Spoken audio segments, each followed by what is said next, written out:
17/2018 meeting of the Lake Bluff Village Board, Planning Commission and Zoning Board of Appeals. The meeting was reset from the 19th to the 17th, obviously, but we'll get going with the members that we have on deck. So call to order and roll call, I guess, please. Sure. Member Badger is absent. Member Burns? Here. Member Danley? Here. Member Miller? Here. Member Russell? Here. Member Murray is absent. Chair Peters? Here. You have a quorum. All right. The first issue that we address is non-agenda items and visitors' public comment time.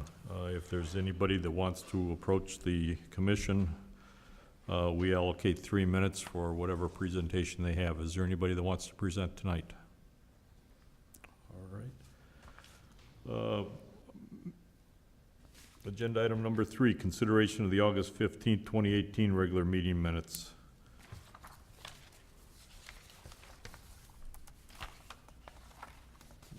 Any comments or revisions or corrections? I have a couple. Go ahead, George. Top of page 4, the fourth line from the top, there's the phrase interactive sunshine, and I think maybe that was meant to be intermittent sunshine. On page 5, second paragraph from the top, the sentence that begins Member Badger said how the effects on neighbors, and I think it should read Member Badger asked how the effects on neighbors would be determined, with a D there, instead of determined.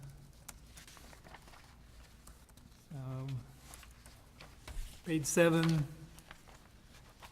third paragraph from the bottom.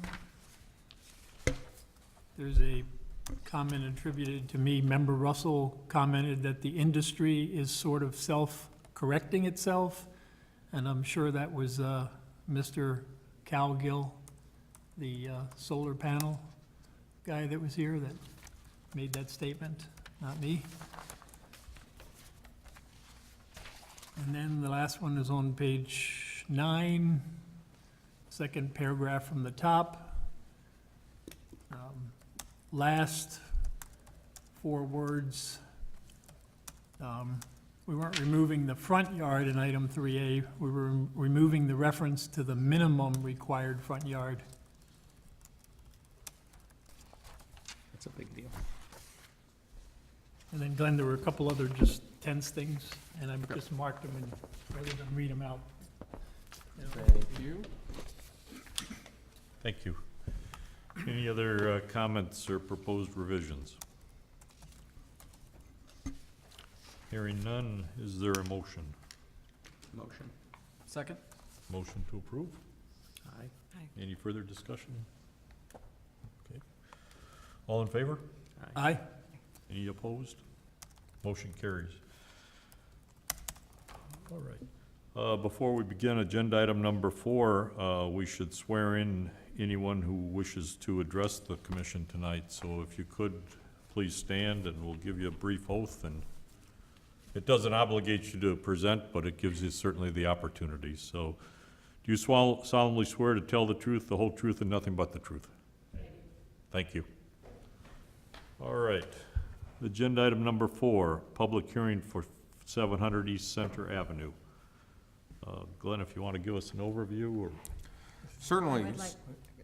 I think right now, though, I need to recuse myself from being on the board at this moment. I did a preliminary sketch with the DeYoungs very early in the stage, very, very preliminary, but so I think I wish to leave and come back after the presentation, if that's all right. it's certainly fine. Okay. We'll appreciate that. No. Does she have to leave? Does she have to leave? Recused. Yep. Yeah. Do we have a quorum? You do. So you do need 4 affirmative votes to make a recommendation up or down. So it will have to essentially be a unanimous vote. So, assuming someone doesn't show up. So, that being said, 700 East Center, fairly easy one to explain at least. So, Ms. DeYoung came forward with a proposal to the Historic Preservation Commission earlier this summer. She had 2 sheds and a greenhouse sort of on the northeast end of her property they were suffering from flooding. There were some drains there that ultimately turned out to be clogged and connected into the sanitary sewer, which is a no-no, but was permissible at the time. But with these flooding issues, with the structures not really matching the architecture of this site, which is a designated historic landmark in the village, she worked with Jim Leduc, some others in town, to develop a plan for a new shed, 29 by 9, again, that is more in keeping with the architecture of the house, gets it away from where these flooding issues are occurring, again, and ultimately reduces the extent of an existing floor area nonconformity in this area. So as you might be familiar, even though it reduces the extent of the nonconformity, because you're erecting a new structure, you're taking something away, you're putting something in, this board still has to approve a variation for putting something in. Because of how much the whole site is over, this is still a recommendation to the village board, again, even though it's being reduced in terms of the degree of nonconformity. So at the end of the day, when all is said and done, we go from 2,645 square feet of building on the site down to 2,240. So about 7% more back into conformance when you look at the whole site as your denominator. So again, the HPC reviewed this over the span of a couple months, recommended approval, and did its historic preservation review. Now we are here looking for the zoning approval to allow this to go forward. Okay. Is the petitioner present? Yes. Would you like to take the stand, so to speak? Thank you. I hadn't had the opportunity to give this to you, Glenn. These are just, we hired Craig Bergman to do landscape plans around the garden shed as well, if anybody wants to see those. But I don't think it affects the variation. Okay.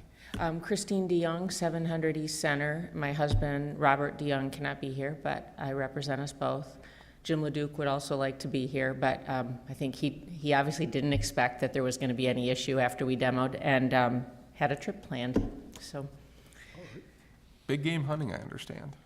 Well, we'll see. He's in Alaska, so I'm not sure what he's going to get, but he's with his wife, so we'll see. Hopefully not too much. He saw a whale today. So, am I answering questions, or would you like me to state I think the maybe project? Just give us a brief overview of the project. I think it's rather straightforward, but It is, and I'm just addressing the shed, correct? Versus, okay. Yeah, so we had, as Glenn articulated really well, 2 sheds and a greenhouse. Both were built at some point that was not in the direction architecturally with the historic home or the garage. And we had reconstructed much of the home to be and match its historic architecture originally, as the garage was just part of a project that was done in the shed. Because they were flooding and because they were unrepairable, were taken down, and the idea was to build something in keeping with the home architecturally. We hired an architect, as Jill mentioned. She very early with her eye came by and said, you should draw something like this. It had nothing to do with her involved in the project. And then Craig Bergman also has consulted. I think the variation or the bulk, I guess, involves the size of our home on the property, which I didn't really ever consider, because that's always been there, and we have 2 plots, and I think the sheds in of themselves are half the size of what our other sheds were in square footage, and they don't have plumbing, so nobody could live there, and there's no second floor, so nobody could live up there. So it's actually very simple. It's lovely, it's elegant, but it's a long rectangle where we can put bikes, and it will be stucco and copper and steel. And so again, all real materials. I don't think there's anything that in the historic board, passed it unanimously based on the design. And I would just add, we've had what I would consider tremendous issues with some of, the village works, not that the people, but, our flooding was coming based on what was corroded under the road that we paid for to break open the road and cap it and put it back as part of this. Not my favorite way to spend money. And I understand the variation had that, like, there's a bylaw that we didn't know and Jim didn't know that we broke, so I understand why we're here. I would just ask in hopes that this is an easy variance to approve, that we also take a look at, you know, how this gets here. I've spent money holding a lot of people up for 3 weeks in something that seemed like a slam dunk, and I've been in this room 4 times in 2 months, and that's more than I'd been in 20 years. So I hope we can modify something. Okay, thank you. And I think the standards for variations, you've addressed all those. They're incorporated by reference into the record, so any questions from any of the commissioners? I just have one question for Mr. Young. Yes. The site plan sheet AO, is this just a mistake in the rendering where the walk is going to the west side of your new shed instead of across the front where all the doors are? Where The door, all the doors for the new shed architecturally are Here. on the south side, but the walk seems to lead to the west side, and I'm wondering if that's a Yeah. mistake No, you in know your what? walks. I think, well, one, the architect was just drawing the shed, not, and this is part of the landscape plan, which will not be part, but this, I think, he was intending this would be bluestone, and the rest is gonna be blue chips and grass, so he didn't draw anything, that's what I assume.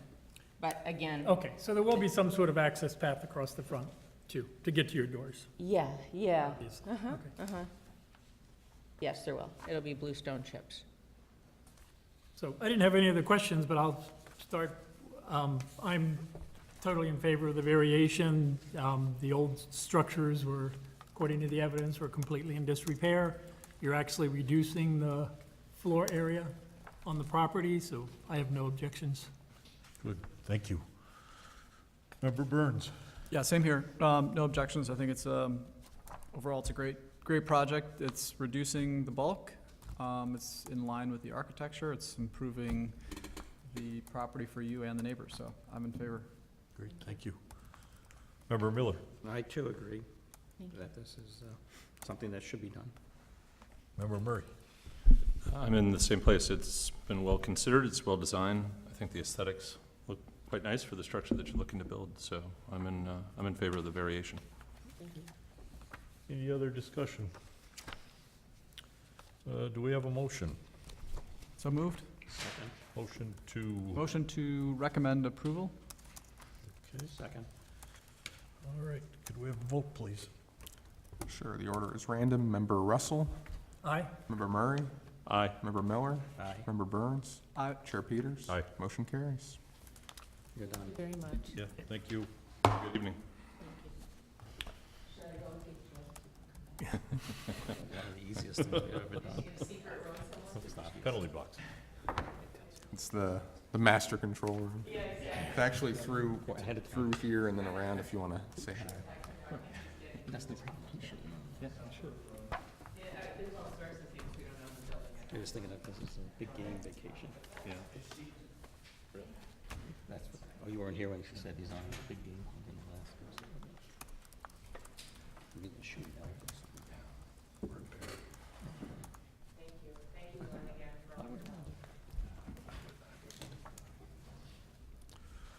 All right, agenda item number 5. Sure. So the memo goes into quite a bit more detail about these things. I'm happy to discuss anything in particular, but I'll do a short overview, and then we'll invite some of the representatives up from Stage Capital to walk through what they're looking at in the site. But at a high level, they're proposing a 2-story office, about 30,000 square foot of medical office building right here at the very southern end of Waukegan Road, of our gateway into the village, the first thing you get to when you cross through Lake Forest. So this use is allowed as a right in this district, medical office, A-OK, you can go in, you can build it. There are 2 issues that they've ran into that they're trying to work through that would require some action by this body. So the first being parking, how to park the site enough. They're aiming for a desired ratio of 4 to 5 spaces per 1,000 feet, which is above our requirement, but which they can't fit into the site without potentially going towards Waukegan Road with parking, or narrowing the stalls a little bit, some other techniques they've looked at to make more parking on the site, make a more efficient use of that asphalt, and try to get more traffic in and out of there. The other, I think, a bit more minor in our discussions, height, just a couple extra square feet, or excuse me, height feet necessary to fit in some of the specialty equipment that offices like these need. As we're hearing the presentation, just things to think about, 3 paths forward for how this could go. The first would be to give this site variations, so the petitioners would have to prove there's a hardship, would have to meet the criteria for a variation, just as you've seen. That's certainly occurred in the L1 industrial area for similar cases. The second would be to amend the code for some or all of these issues, so to permanently, as this group has discussed from time to time, allowing parking within the 50 feet going towards Waukegan Road, allowing narrower parking stalls, things of that nature. The last, and kind of an interesting one and not mutually exclusive, so we have a plan development tool similar to the Rio tool that we'll be talking about soon, that allows you to make deviations from some of these zoning standards where there's a compelling reason, a compelling development. Our minimum size for that is relatively high. You need a 4-acre site to do that. And so if you were to bring down that size cap, potentially you could put a development like this through that process, not have to necessarily alter the standards applicable to all of L1. So 3 pathways to go for, but certainly would like to give our potential developers a chance to talk about their project. Yeah. Who would like to present? Hi, good evening. I would like to present. Hi, good evening, Chairman Peters and members of the commission. My name is Mike Fitzgerald, Director of Architecture at OKW Architects in Chicago. And representing our clients tonight, Brian Howard and Jeffrey Wellick of Stage Equity Partners. Brian and I have worked together for a number of years, going probably 8-10 years back. A lot of the work that Brian and his team works in the medical office building realm and real estate investment. Our firm, which has been around for north of 60 years, including Tangley Oaks and Armor Woods. It was one of the first things I worked on when I joined the firm. Has a history of working in commercial architecture as well as residential, including medical office buildings more recently, including clients like North Shore Health Systems and others. And so Brian came to our firm, probably about 6 months ago or so, with this kind of interesting, unique opportunity.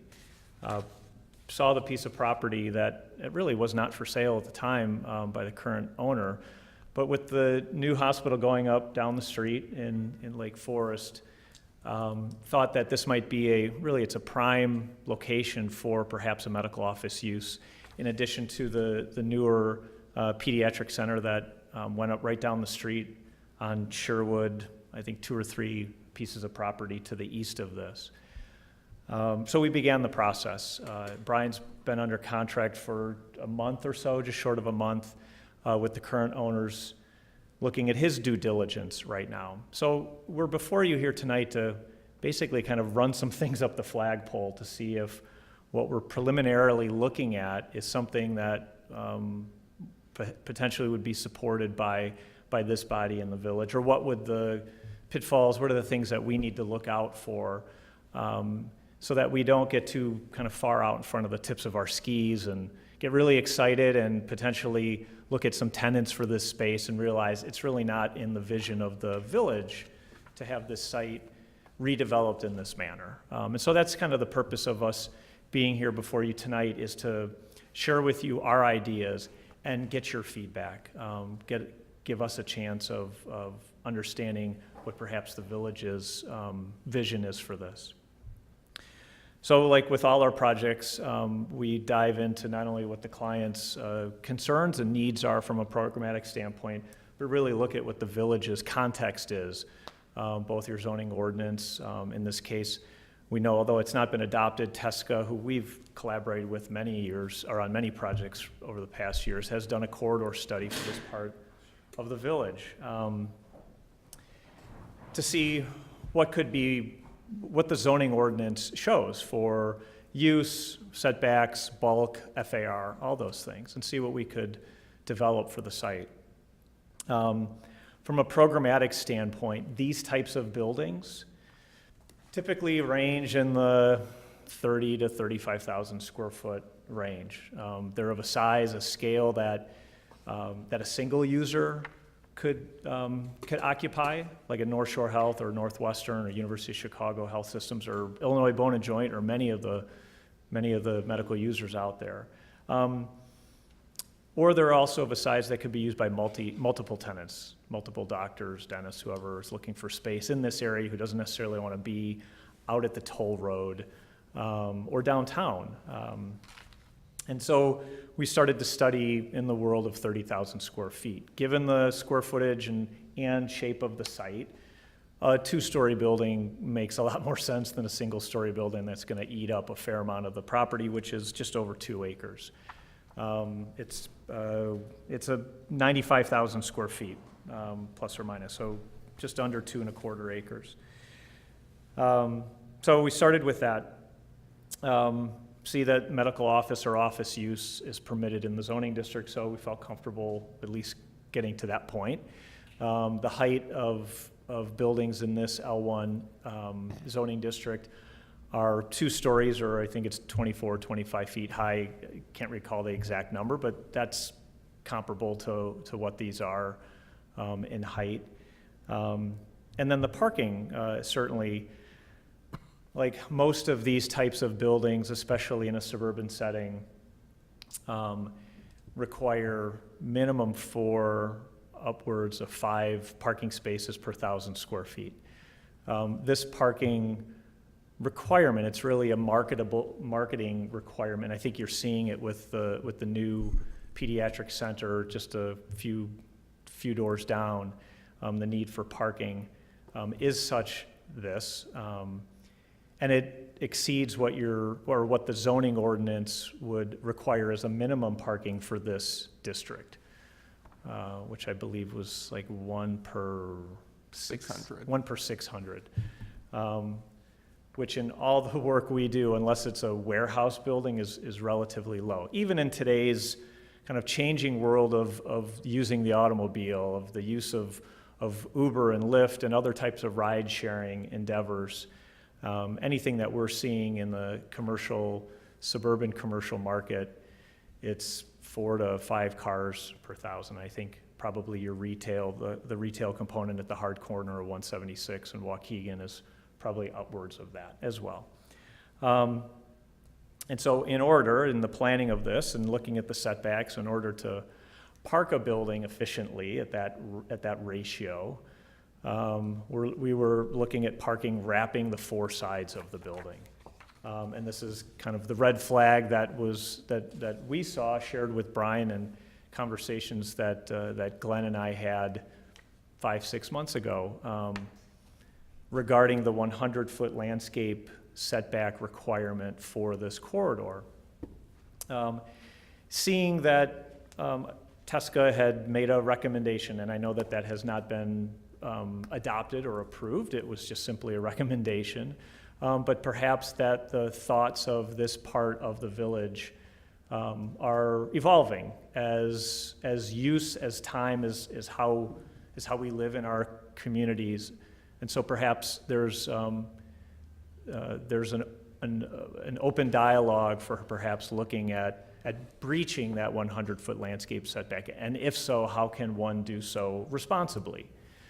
Certainly the retail at the hard corner of 176, even though it's all part of the same development, it is a very different environment at the corner. Has parking, I think, 50 feet from the property line, well landscaped between the Waukegan Road right-of-way and the parking lot that serves Panera and the other retail. Pasquazi's, a favorite spot of my mom's years ago, utilizes that front yard for their outdoor equipment. Again, well landscaped both between the property line and that outdoor equipment, and of course the outdoor display is well designed. The Ferrari dealership, although not with kind of formal parking, but more of a formal entry drop-off hardscaped area. And so we began the discussions of this way back then. And if it would be permitted, how could we do so in a manner, like I said, is most responsible, respectful of the original ordinance, of the community at large as well. And so the plan before you this evening for thoughts are exactly just that. We're proposing a two-story, or we're showing a two-story office building. It would likely be geared towards medical office users, either a single tenant or multi-tenants, depending upon what the interest is from the market out there. Certainly could see a strong interest because of the hospital there as well. With parking that rings all four sides of this, we're showing just over 125 spaces, 126 in this plan, which is just over 4 spaces per 1,000. A significant number of accessible spaces, as typically this type of use requires a number of additional accessible parking spaces than what is the norm. Or one could actually have a valet service where one wouldn't require handicap or accessible parking spaces if it's valeted during all open hours. But just some of the things we're exploring. The building itself, which right now is just this kind of trapezoidal shape, it's not necessarily showing architecture, it's just showing more parameters of what the building envelope would be, is about a 15,000 square foot footprint. The facade, or we'll call the western end of the building that fronts Waukegan Road, is north of 100 feet off Waukegan Road. It's actually closer to about 120 feet. Because what we're showing in that 100-foot setback is a 50-foot landscape setback. That would be well landscaped, certainly meeting your ordinance and working with this commission and working with our landscape architect, what's the best solution for that. And then a double loaded corridor or row of parking that takes up another 60 feet, and then probably another 10-foot of offset with a sidewalk and some landscape up against the building. So that's why we get 120 feet to the building. But the big conversation is really this parking in what is currently on your ordinance is a landscape environment. Some of the things that we've talked about before, initial conversations that I had with Glenn, I shared with him a color sketch. Glenn, I don't know if you shared that with them. I do have a copy of that if Yeah, if you want to share it. if so it this is- helps, yeah. probably with some of my notes. So it's please take it for what it's worth. It's very schematic right now. It actually well predates the. I brought a few more copies. We could share. We could share. I printed them off, so I'm happy to share them. Thank you. Not wallpaper my home with them. Thank you. And the thought in this idea is perhaps rather than have a continuous row of 30 parking spaces fronting Waukegan, is that we break that line of parking up into 3 or 4 zones. In the most current plan, the black and white plan, I broke it up into 3 zones of 10 parking spaces with a landscape island. And so as one really travels north and south on Waukegan Road, from kind of the oblique, you start to landscape that front yard, even though there is a significant amount of hardscape in that zone between 50 and 100 feet. Perhaps some of the pavement in that space, most likely would be the parking spaces themselves, could be a permeable paver, which will help with stormwater management considerations, which we know we're going to have to adhere to in some form. And it also helps kind of dress up something more than just simple asphalt. And so it helps in a number of ways. And typically a permeable paver, any type of paver, will have a different kind of heat island effect, a lesser heat island effect than kind of good old hard black asphalt. So these are some of the strategies that we thought perhaps we can dress up that front zone. The other parts of the north and the east and the south portions of the site, I believe, would conform to your zoning. We would be showing parking on all 3 sides of those. What did change a little bit from this sketch back in May to the current sketch is we are showing some parking along the south property line, maintaining a 20-foot setback. There's a public utility and drainage easement along the south property line. We would adhere to that 20-foot setback. That could be landscaped, but we are showing some parking along there.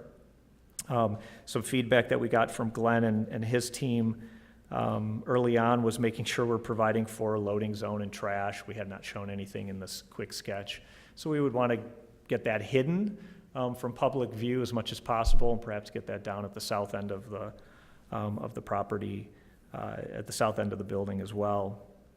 Certainly adhering to a 10-foot landscape setback on the east side. I believe that landscape setback might be less than 10, but we're showing 10 for now, just to make sure there's enough distance that we can actually landscape it well, and that we don't have too narrow a strip of property to provide ample landscape. And the other, one of the other items related to parking that Glenn noted was the size of the parking space itself. Your ordinance requires, I believe, a 9.5 by 18 or 19-foot space. In order to try to get the north of 4 per thousand parking spaces within this to make this a developable, a marketable piece of property, we are looking for feedback on, would this board consider what we'll call standard 9 by 18 parking space. It's a parking space that we see in most municipalities. I'm not saying that it's right for your municipality. I'm sharing with you the concept that's what we typically see with a 24-foot drive aisle. And that would just enable us to get a few more parking spaces on the property, so that it could be marketable, and so they don't have parking issues down the road that could actually hurt or diminish the use of the building or marketability of the property itself. Another thought or another concept that we want to run by you is the height of the building. This is proposed to be a 2-story building. There would not be any desire to go up higher than that. But in today's, or I should say, in today's kind of modern building, not from a stylistic standpoint, but from a technical and mechanical standpoint, it's not uncommon for from a floor to floor, from the first to second floor, dimension to be in the 13, maybe as much as 14-foot range.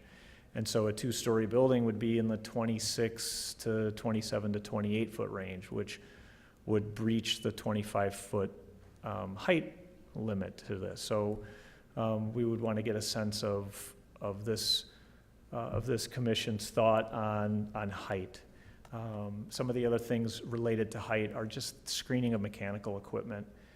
Typically, other municipalities we work in, they really prefer that mechanical equipment is screened, which would further breach a height limit like that. Now, it can be screened with screens on the roof that just surround mechanical equipment, which is a more cost-effective way to do that. Or it can be screened by carrying the parapet up even higher, the perimeter parapet to screen mechanical equipment. So just want to get some feedback on what your thoughts are on that number related to height, not necessarily the number of floors, because we're fine with 2, and we wouldn't be able to park it if it was really that much greater than that. As far as what the aesthetics of the building are, that's what we're going to work on next, assuming we get some, I guess, more positive feedback. But it could range from something very traditional to something perhaps a little bit more contemporary, like what you see at the Lake Forest Hospital down the street. The district is not in your beautiful downtown, so the context of that district is kind of soup to nuts. It is traditional masonry buildings with punched windows, and it's more contemporary buildings with a variety of materials. And I think that we would look at a variety, and perhaps even the user might have some input, if it's a single tenant, might have some input on that as well. I think I've covered everything at this point, and we're all here to to answer any further questions you have, and appreciate the time and consideration to giving this kind of initial input before we get too far down the road. Thank you. Thank you. I'll just open it up to the commissioners. Whoever wants to jump in, feel free. I have a question first for this commissioners. Are we willing as a commission to drop the 100-foot setback to 50 feet? If that's a positive, then I think we can proceed to the next step. But if we're pretty much set at 100 feet, then this is a moot discussion. So maybe that has to be decided first. I think there may be a middle ground in that we could still consider it as a variation. You could keep the 100-foot as the ordinance, 100-foot setback, and yet consider this as a variance to that for particular reasons But and standards. it'll open up the floodgates, so every project thereafter will use this as their. Understood. So I think if we say consider it, or it becomes an open-ended, I mean, it becomes 50 feet at that point, allowable. So I guess to just chime in on that, I would be very much in favor of opening the setback to 50. I think it's in line with a lot of the concepts that we described within the comprehensive plan discussions, to try to create an attractive economic environment for the L1 district, where we don't have the constraints that we do here in the central business district. Yes, we want it attractive, but I think I'm very much in favor of that, especially considering, I don't know how, or if there's verbiage in there on the landscape requirements, but I think you still can do a very nice job of providing a landscape screening to make it look attractive and create some green frontage there. But allow this to become a more active economic area. So I'm in favor of that, and I guess I'll let the other commissioners weigh in, because I think that's a good point to get over right away. Yeah, go ahead, Jill. No, I'm certainly in favor as well, and I think we have to remind ourselves that what we're really trying to do as a committee is continue, there's a quote, continue to support diversity and increasing revenue to support village functions. And if we are really looking on behalf of the village of Lake Bluff and tax benefits, I think this is something that is a huge advantage to our community.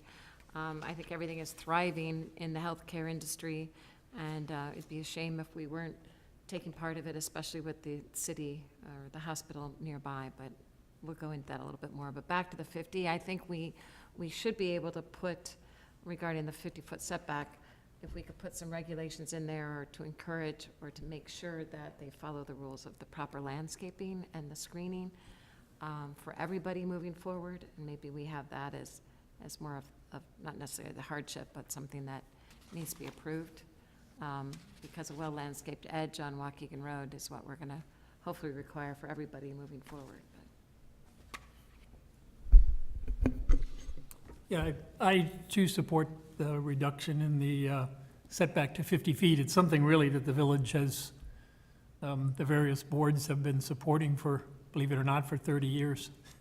The last two vacant parcels in this industrial park along Waukegan Road were the Taxman Shopping Center, where Heinen's is now. 1988, the village approved a 50-foot reduction in the setback there, as Mr. Fitzgerald already pointed out.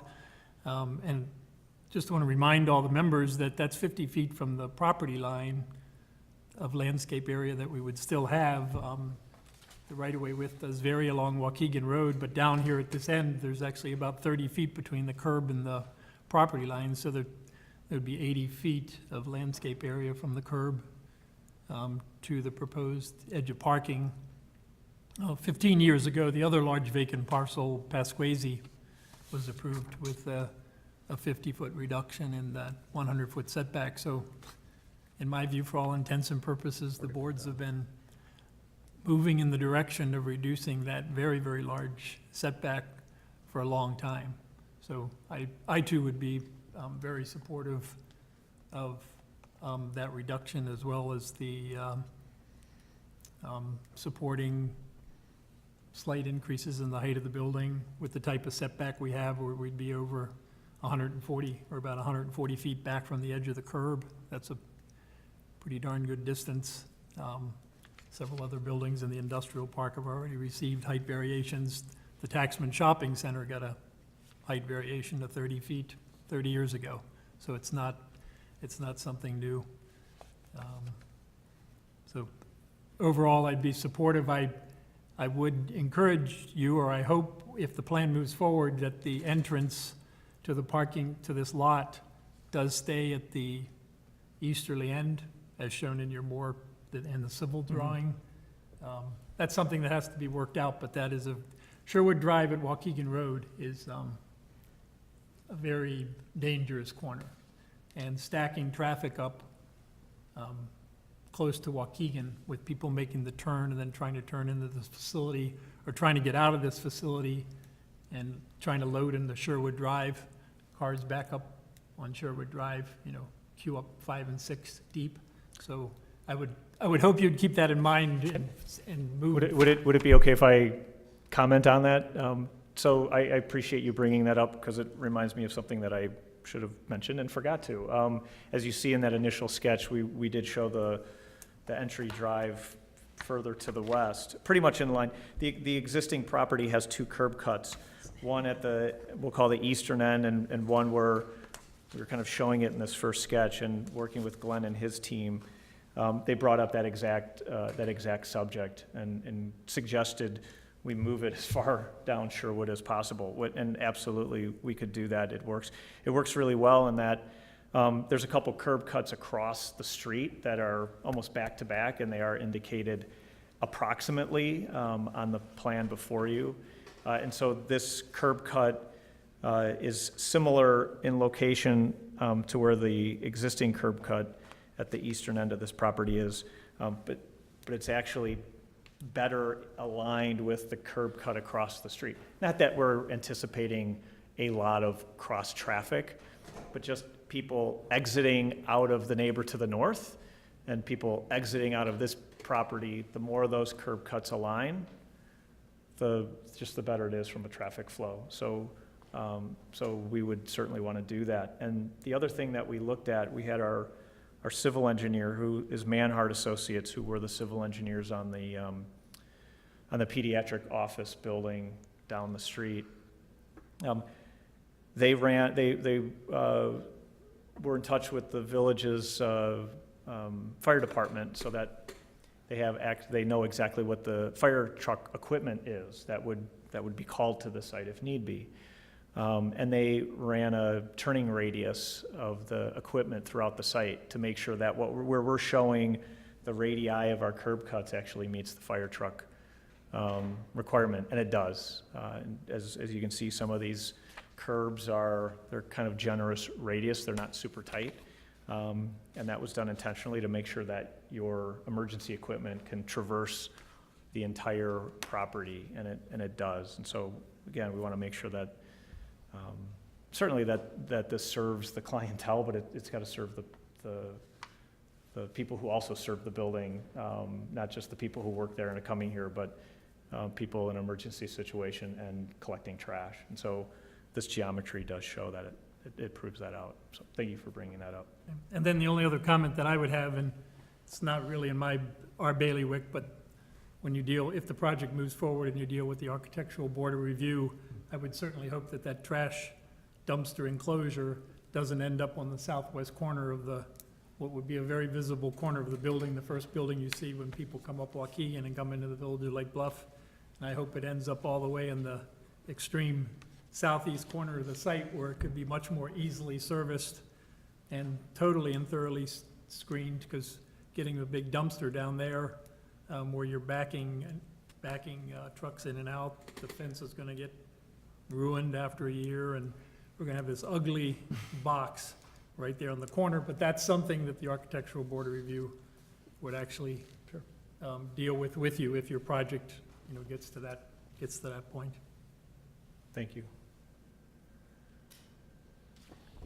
I think most of what I would say has already been said, but I think L1 economic development is a priority for the village, and I think we need to take steps, particularly with the hospital development that's occurred here, to really send the message that Lake Bluff wants to host, at least its fair share of the medical services profession in the area. So I think, again, subject to seeing a more complete and more fully developed proposal, that issues like the setback and the height variation would find real support here.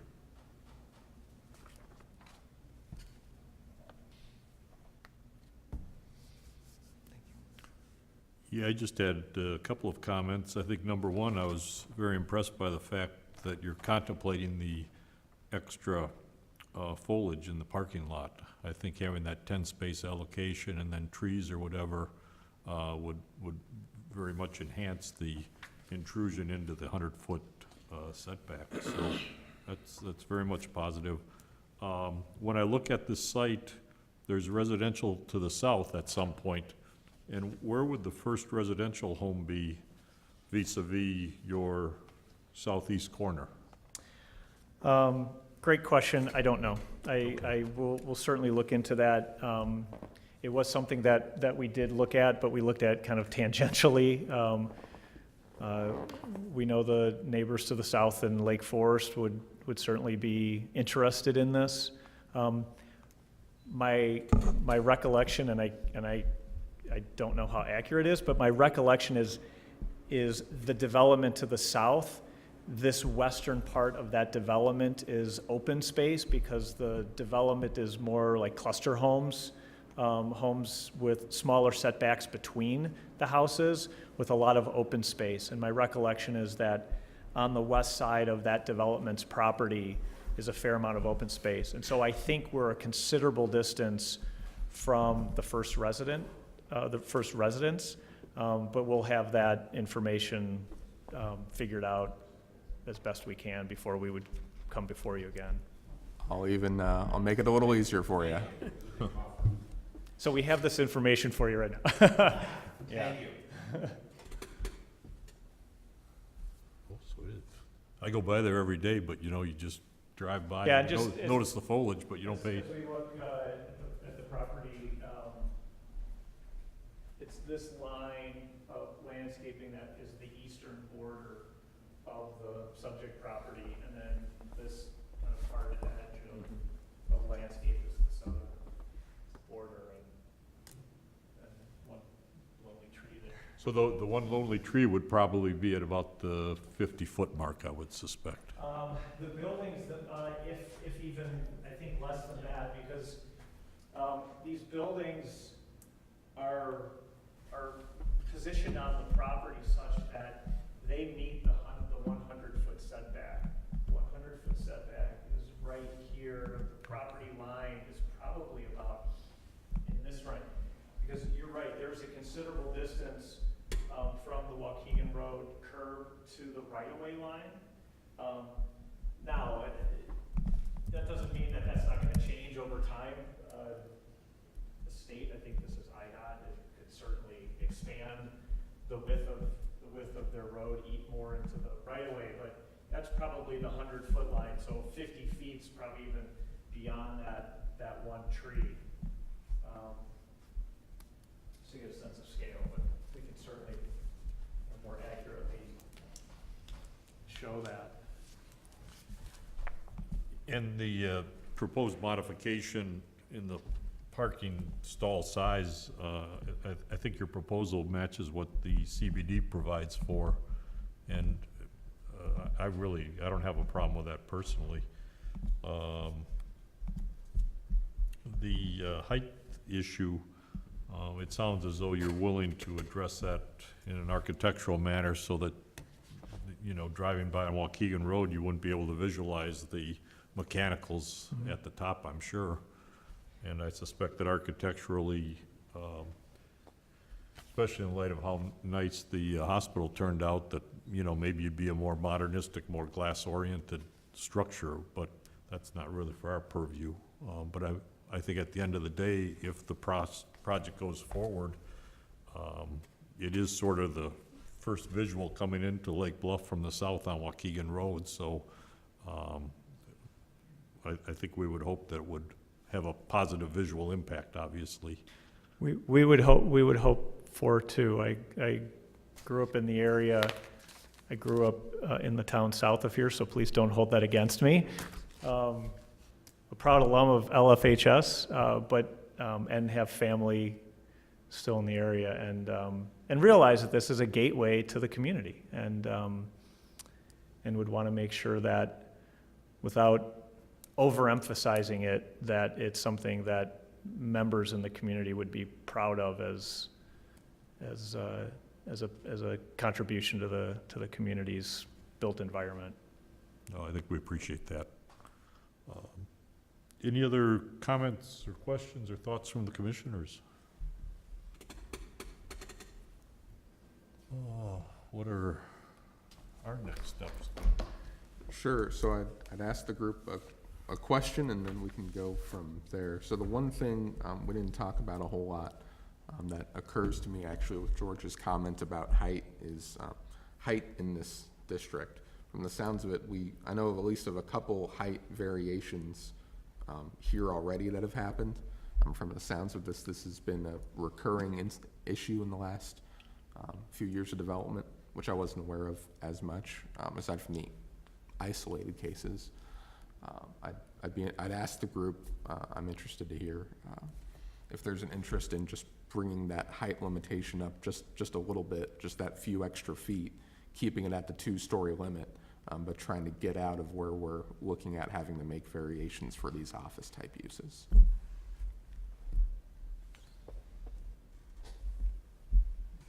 That's a yes. Okay. Would increase it, yeah. Well, then I'd tell you we'd have a couple choices forward. The most proactive would be here in the next month or two, we can bring you a text amendment package that does the height, does the 50-foot parking setback with some strong language in there about screening needs, landscaping needs, subject to review by the Architectural Board of Review. Try to give you the protections you need, but again, make sure this development can proceed potentially without having to come back here, and again, sort of move closer towards some of these recommendations we've had out there. So if that's the consensus of the group, we can go down that road. Sounds good. Sounds good. Okay?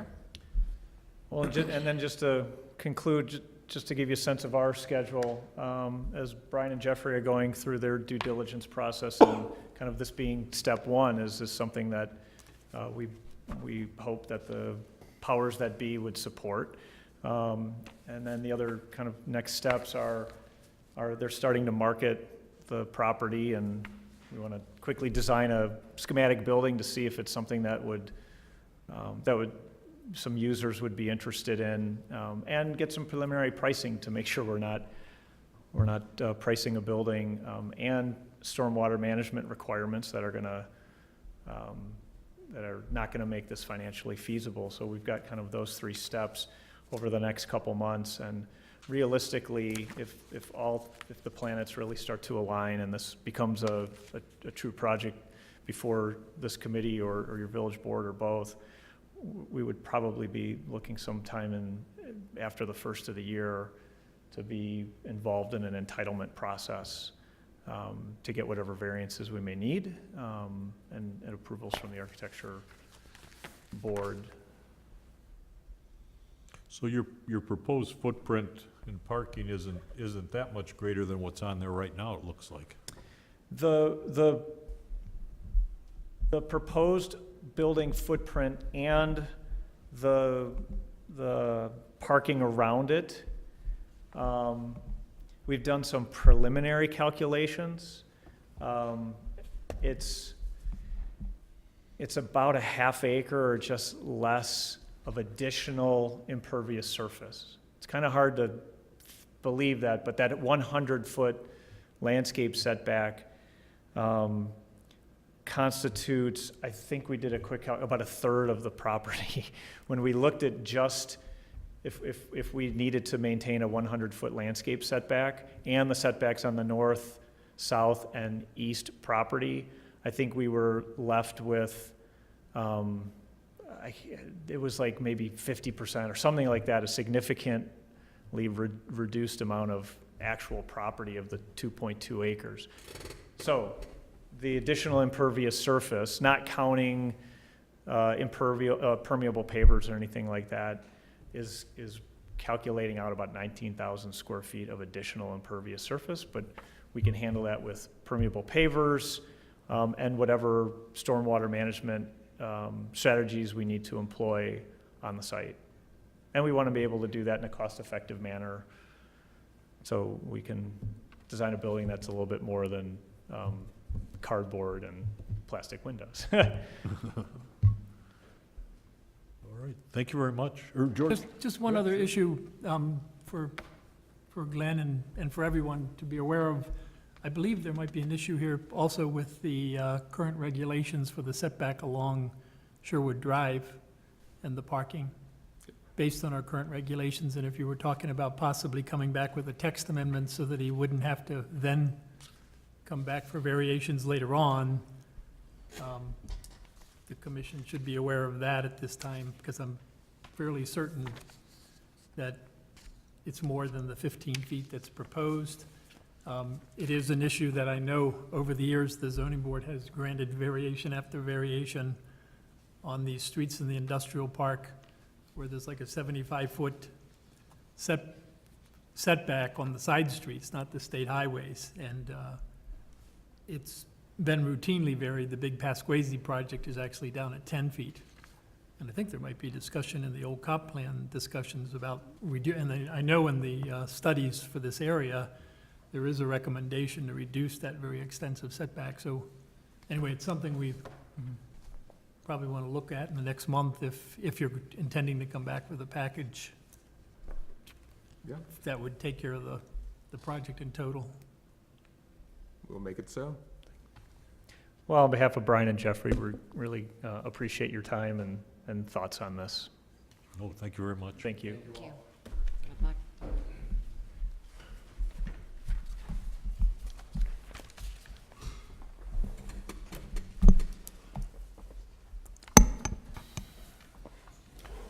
Thank you. Have a good night. Very excited about this. We turn down way more projects than we take on.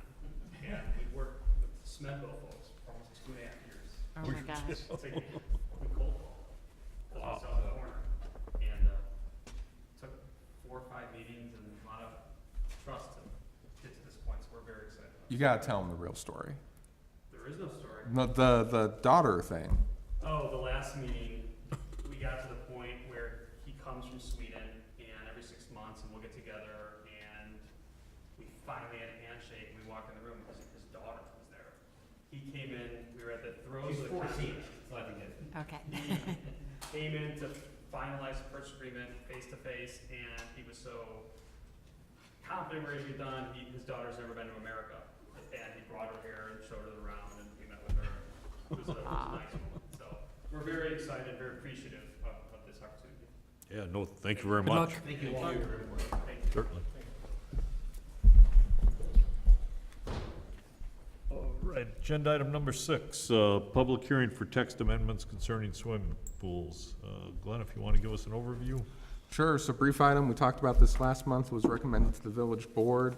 Up at the board, there was a simple question asked, which was, when this recommendation was made, did we really specifically consider above-ground swimming pools? Should they be allowed? If so, should they be subject to different setbacks, to different visual requirements, to any other distinct treatment? So the board asked that we take a second look at this before they act on it. So very simple issue, simple memo. We went through the same list of communities. Of those, only 2 have any special treatment for above-ground pools. So Glencoe has one tool that they use a lot, which is they require screening around it, so opaque screening, evergreens, things like that. And then Wilmette has an escalating setback, so for each foot up, you go 1 more foot back.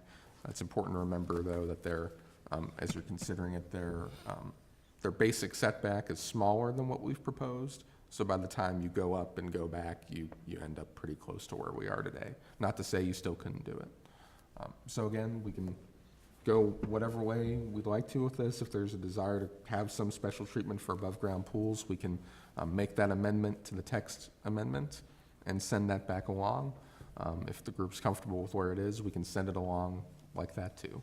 So I guess the one last point we would say is we think we know where one above-ground swimming pool is in the village. It's not an issue that's come up terribly often. So If we do something, would it affect that pool? that would be a legal non-conforming pool. So it wouldn't be forced to be torn down or anything like that. Well, I'm in favor of just keeping the regs the way they are. If the people that build above-ground pools, they're typically small, 20 feet in diameter. We don't require extensive landscaping when someone puts up a big playset in the backyard. I just think we'll over-regulate things if we try and develop a whole set of regulations for these above-ground pools, which are typically much smaller than the in-ground pools. All the pools have to be fenced in. So I'm in favor of just saying the regs that we recommended last month or 2 months ago were intended to cover the above-ground pools also. Thank you, George. David? I agree with George. All right. Jill? I do too. I do 3. Jim? I wasn't at the meeting when this was originally considered, but I did read through the packet and I was confused as to why we were being asked to change it. So I think I'm coming out in the same place. All right. When I went through the packet, I wasn't opposed to maybe suggesting screening or recommending screening, but it sort of appears that maybe the consensus is that we don't need that screening requirement, so I guess I'm fine with the proposal.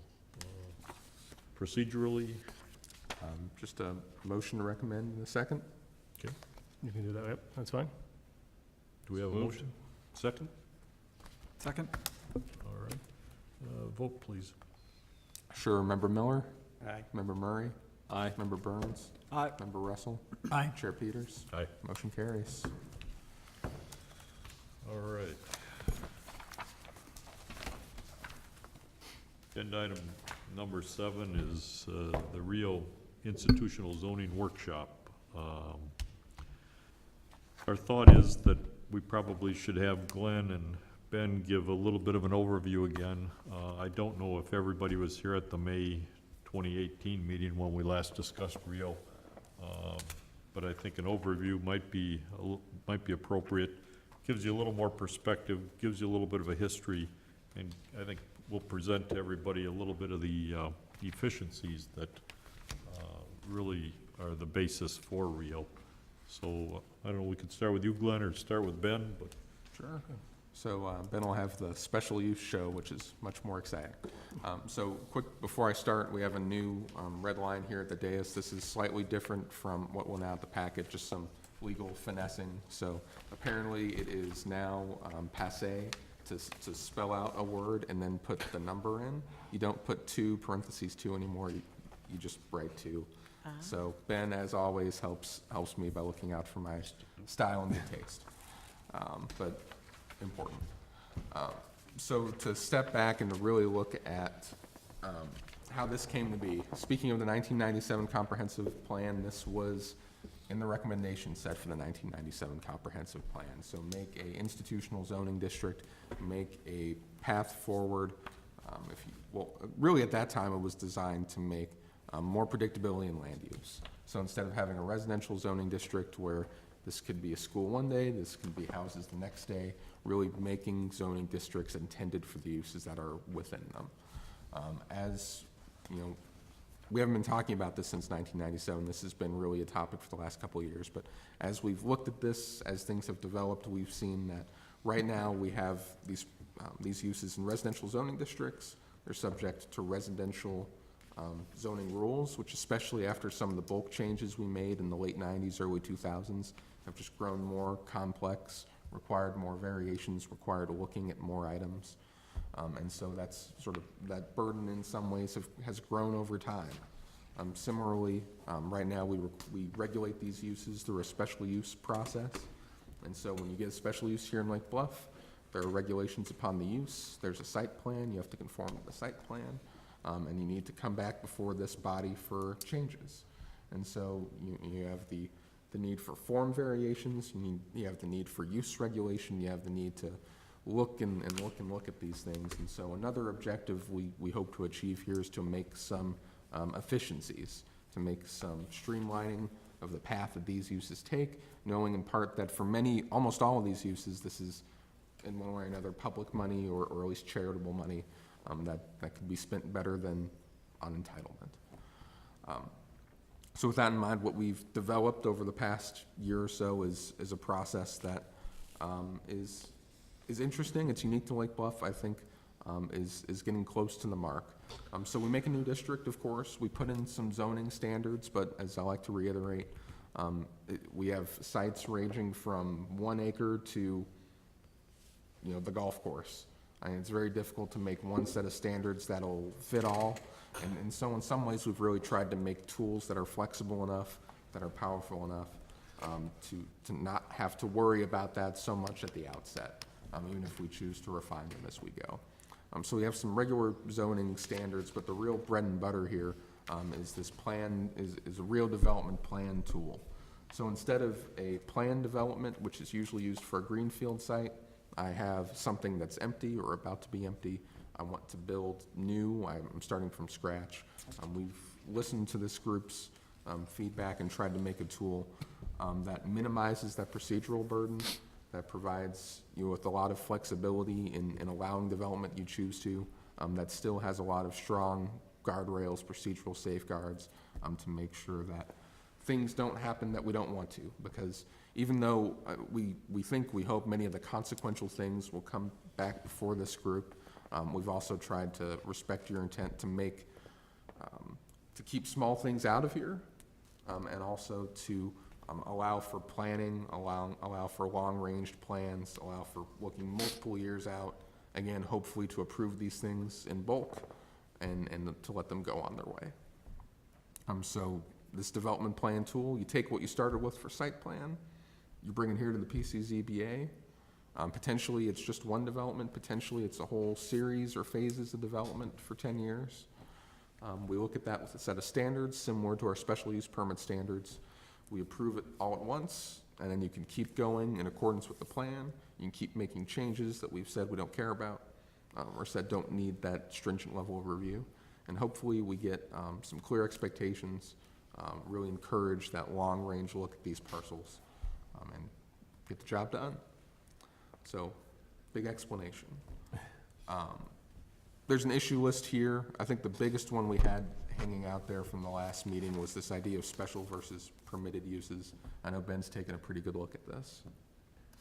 Yeah, so I think there was a pretty good explanation of kind of the process and how this would work. I mean, the one thing that I would, I would add before I get to the special use issue is that currently, if a user that we're talking about putting in a Rio district applied under the normal residential standards, the only way that they would be able to get relief from the bulk standards is by requesting a variation, which brings the inevitable question of how do you meet the standards for a variation? What's the hardship?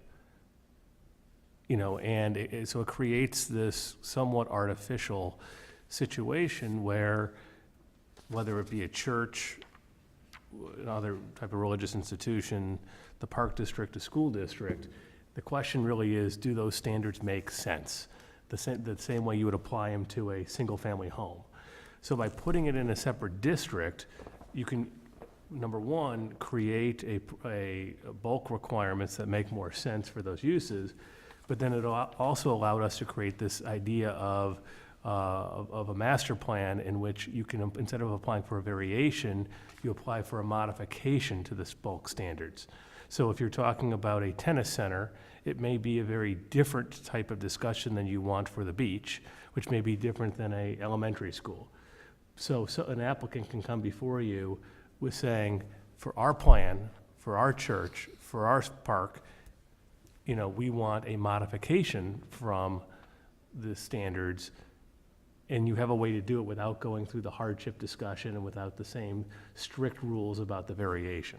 So it gives you far more flexibility. And at the same time, it allows, and the benefit is for non-static planning. So instead of just putting forth a plan of, this is what I want to build this year, it allows an applicant, whether it be a religious institution or the park district, whoever, to say, I plan over the next many years to make many improvements. We can approve that plan so they don't have to keep coming back to you every single year or every single time they, you know, build towards that vision. So it gives them more flexibility. So getting into kind of the issues, the big one, I think, last time we discussed this, the question came up is, should we make these uses a special use? Can we do that? And the answer is you can absolutely make all these uses a special use. You can do that. That said, we went back and took a look and kind of, and there's two issues that I would like you to consider as you think about that. Number one is that your analysis of whether or not to grant a special use in those factors overlaps a lot with the factors of whether to grant a master plan. So dealing with things like adequate public facilities and not have an undue adverse effect on adjacent property and so forth is already a part of the analysis. But more fundamentally is the second issue, which is the idea when this was first discussed in the request from this body when putting this together was to create a streamlined process that allowed for what I would call long-term planning, where an applicant can come forward with a master plan and not have to come back every single time over every little change. So if we made the uses a special use, there'd be really kind of two parallel tracks, one of which would be the master plan track, but they would still have to come back for an amendment to a special use permit for every change. So if the idea would be to get away from, let's say, the park district with their beach, every year they decide to implement a new piece to the plan, having to come back before you time and time again, making it a special use kind of defeats that purpose. Now, that said, you are free, if you so desire, to make it a special use and to have the applicants come back before you for every change. That is your prerogative. But that was kind of the intent of making these uses permitted uses. And if you look at the use chart that's in this ordinance, the only uses that are special really deal with, you know, let's just call it electric utility and cellular utility infrastructure. So for example, building-mounted wind energy systems would require a special use permit. And every time they modify that, they'd have to come back, independent of the master plan issue. Also in here, personal wireless service antenna, and then one that we've talked about recently is the solar energy systems. Some of those are special uses. However, we should point out that Mr. Cole made a good catch right before we started this meeting, and that was just recently you went through the process of changing what was a special use versus permitted use with solar energy systems.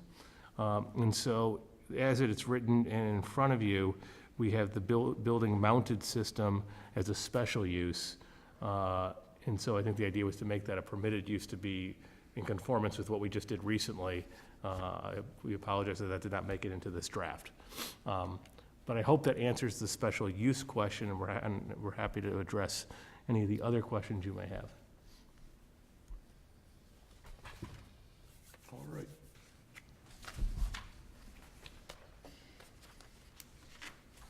I think to some extent, we might have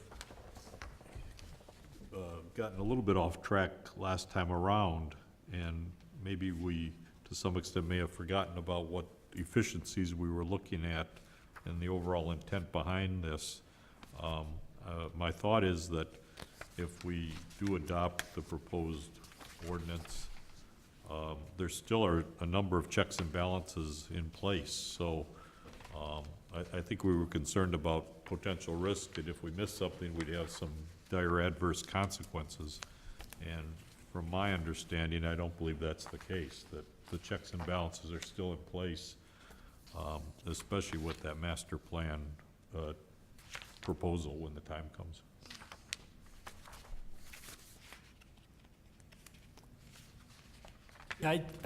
I'm in favor, I'm definitely in favor of changing all this residential zoning to Rio.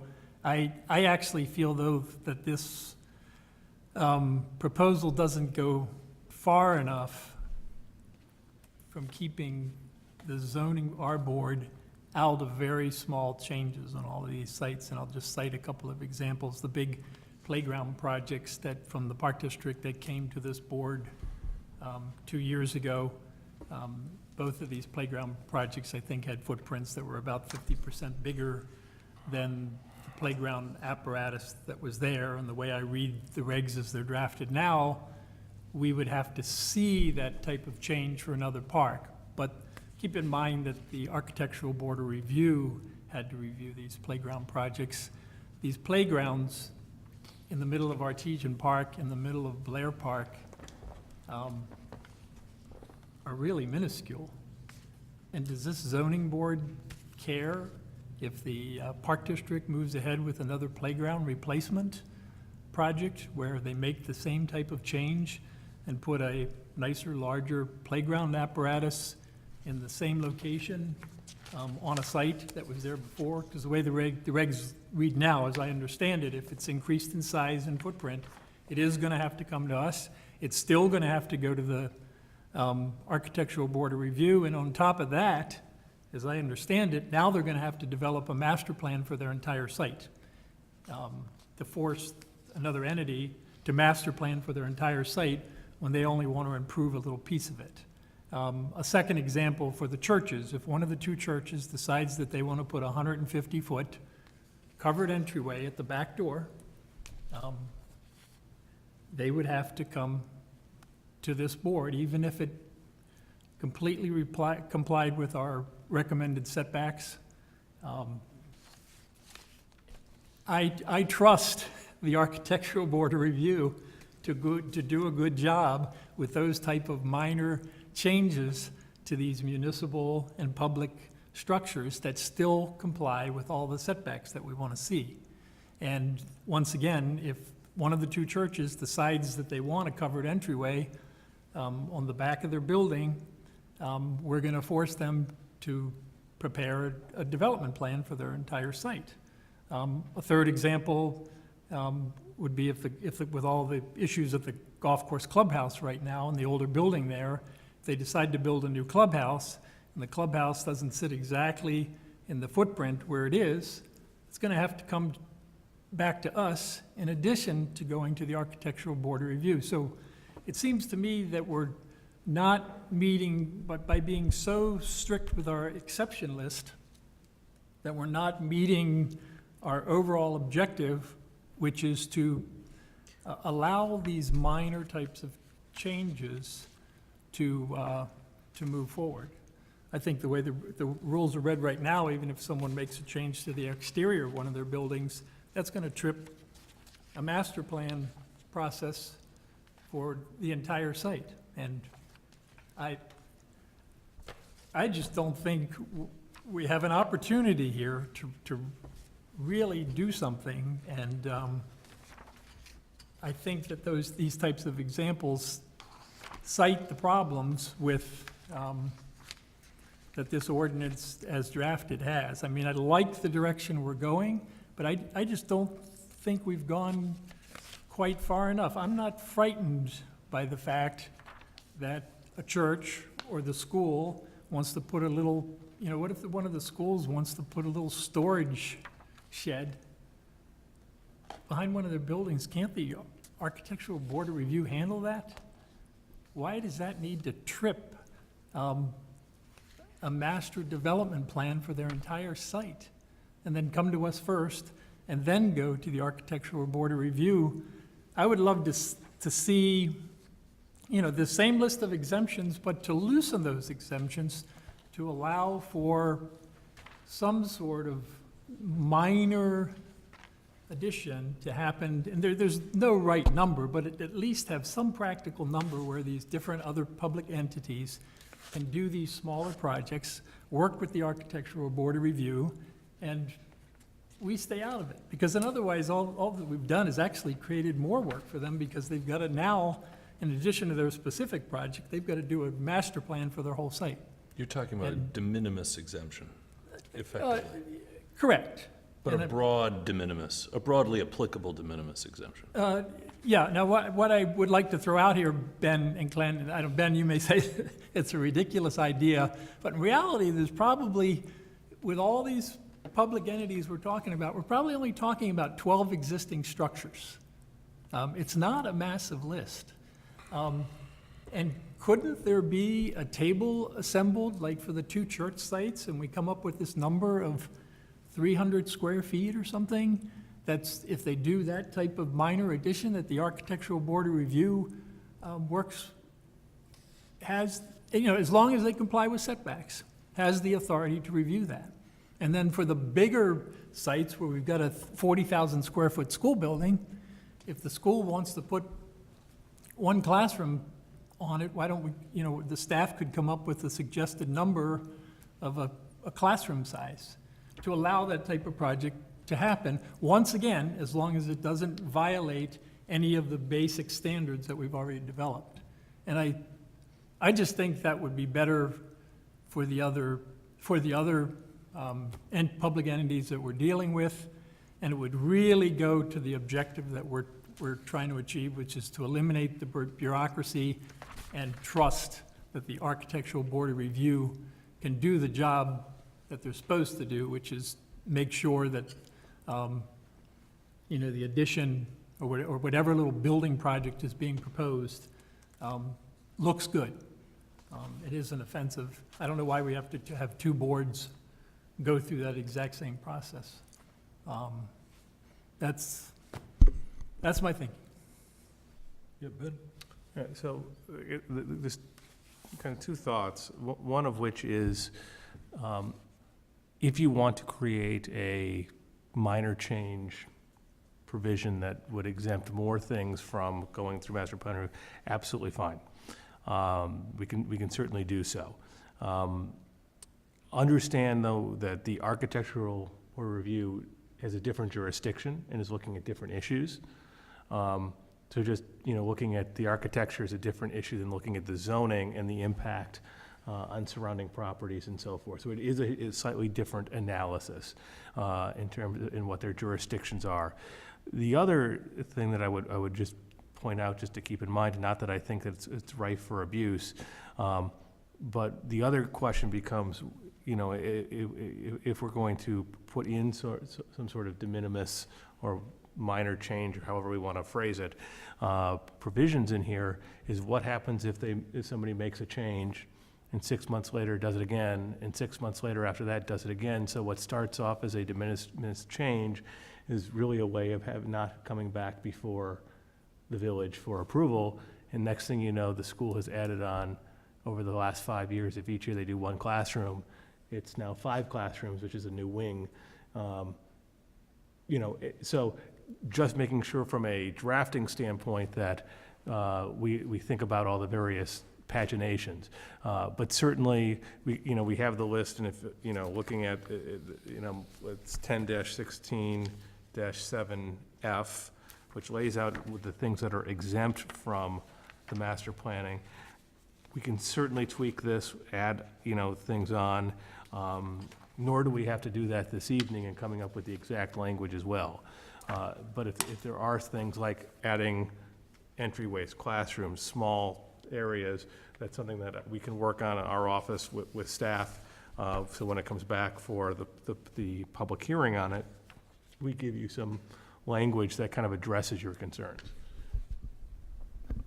So I actually think you're raising a point which, for me, crystallized something that I was struggling with in the last meeting, and having read this, and I'm still struggling with it, which is, I think we're trying to create a set of broadly applicable rules for some very, very different sets of properties and some very different use cases. So for example, the examples you give, I'd have no problem with a de minimis exemption to allow easier operation of critical infrastructure at institutions of import throughout the community, churches, schools, the like, right? I think it's very different when you're talking about open spaces. I think open spaces, any real change is change. You know, they want to build a structure on an open space, it should have a new master plan. And I agree. I have difficulty imagining what a de minimis exemption looks like on Sunrise Beach, for example. We don't allow it on a vacant parcel. And that's an important distinction, but some of the open spaces aren't totally vacant, right? So Sunrise Beach, for example, I think you ought to have a stricter standard in terms of what is a de minimis exemption. And so if we are going to look at that kind of a construct, and I'd be open to that, I wonder if you could narrow its impact to certain portions of the Rio district, which just raises the whole question of, is Rio really a district, or is it an agglomeration of multiple districts, and we're trying to solve all the problems all at once, and I have difficulty getting my head around that in particular, and specifically for the O around that. You know, the R and the I think, are more straightforward. It's the O that are probably the ones that are certainly going to be more emotional, any changes. And I think part of what we're solving for here is for the O, making sure there's as much process, as much public input as possible, and as much opportunity for the community to really have a full vetting of what's planned and what changes are planned, et cetera. And the big example that we're going to hear about at the public hearing is going to be, you know, how would this change the process in developing the golf course, for example. So that's my only, I have no objection at all to the concept that you raise. If we're going to do it, I'd love to see it as narrowly applied as possible to existing, more operating spaces and institutions. Thank you, Jim. If I could chime in real quick, so just going back to some of George's remarks as well. George, I think by and large, it's not my role to agree or disagree with you. I think most of what you're saying has merit. I did want to point out a couple things. So in our conversations, you've raised some different examples where I can't give you as clean of an answer. In the example you raised tonight about playground equipment, that is covered by one of these exemptions. So exemption number 2 says within an existing park, the addition of playground equipment, et cetera, et cetera, et cetera, provided that's not within a residential buffer yard. So that's 30 feet from a residentially zoned property. And I will say other examples that have come up in our conversations, revetments at the beach, new parking spaces. There are a couple things like that that aren't as clear-cut that the group might want to consider. The second, thinking about this de minimis idea, this last point here was intended to try to answer some of that. So other changes of comparable or lesser significance, they don't change the use. They don't allow for the increase in the intensity of use. Instead of trying to think up a lot of these things in advance, we tried to leave ourselves a bit of wiggle room here administratively to be able to let some things go without coming back here. I mean, I will say, George, to your example of an extra shed at the school, I understand that's been controversial at one point. I understand there's been an idea that, you know, there's enough storage space there and there shouldn't be more accessory structures on that site. So I think it illustrates that even de minimis things, whether that's meritless or not, or this group wants to hear it or not. Yeah, I agree. Different conversation. I think 2 boards, though, the Architectural Board of Review and the Village Board, who would both have jurisdiction, is enough. Yeah. Just to say, to come back at you on that. Like I said, I have no opinion on the merit of it, just saying it's been out there. But certainly you'll remember back, if we're looking for a starting point, back when we were doing some of the first revisions of this, we had this definition of significant changes, which was more than such and such percent of lot coverage, or more than such and such percent of area, things like that. I think we could go back to that, tweak it a little bit, given our conversations, bring it back in here, and probably get you closer to this de minimis standard, or this from a structural standpoint, if that was the direction this group wants to go. Well, I'm glad that was actually, as the other members were discussing how we do this, would that help to solve then, because I was going through my mind, could we set up different standards, different, setback requirements, bulk requirements.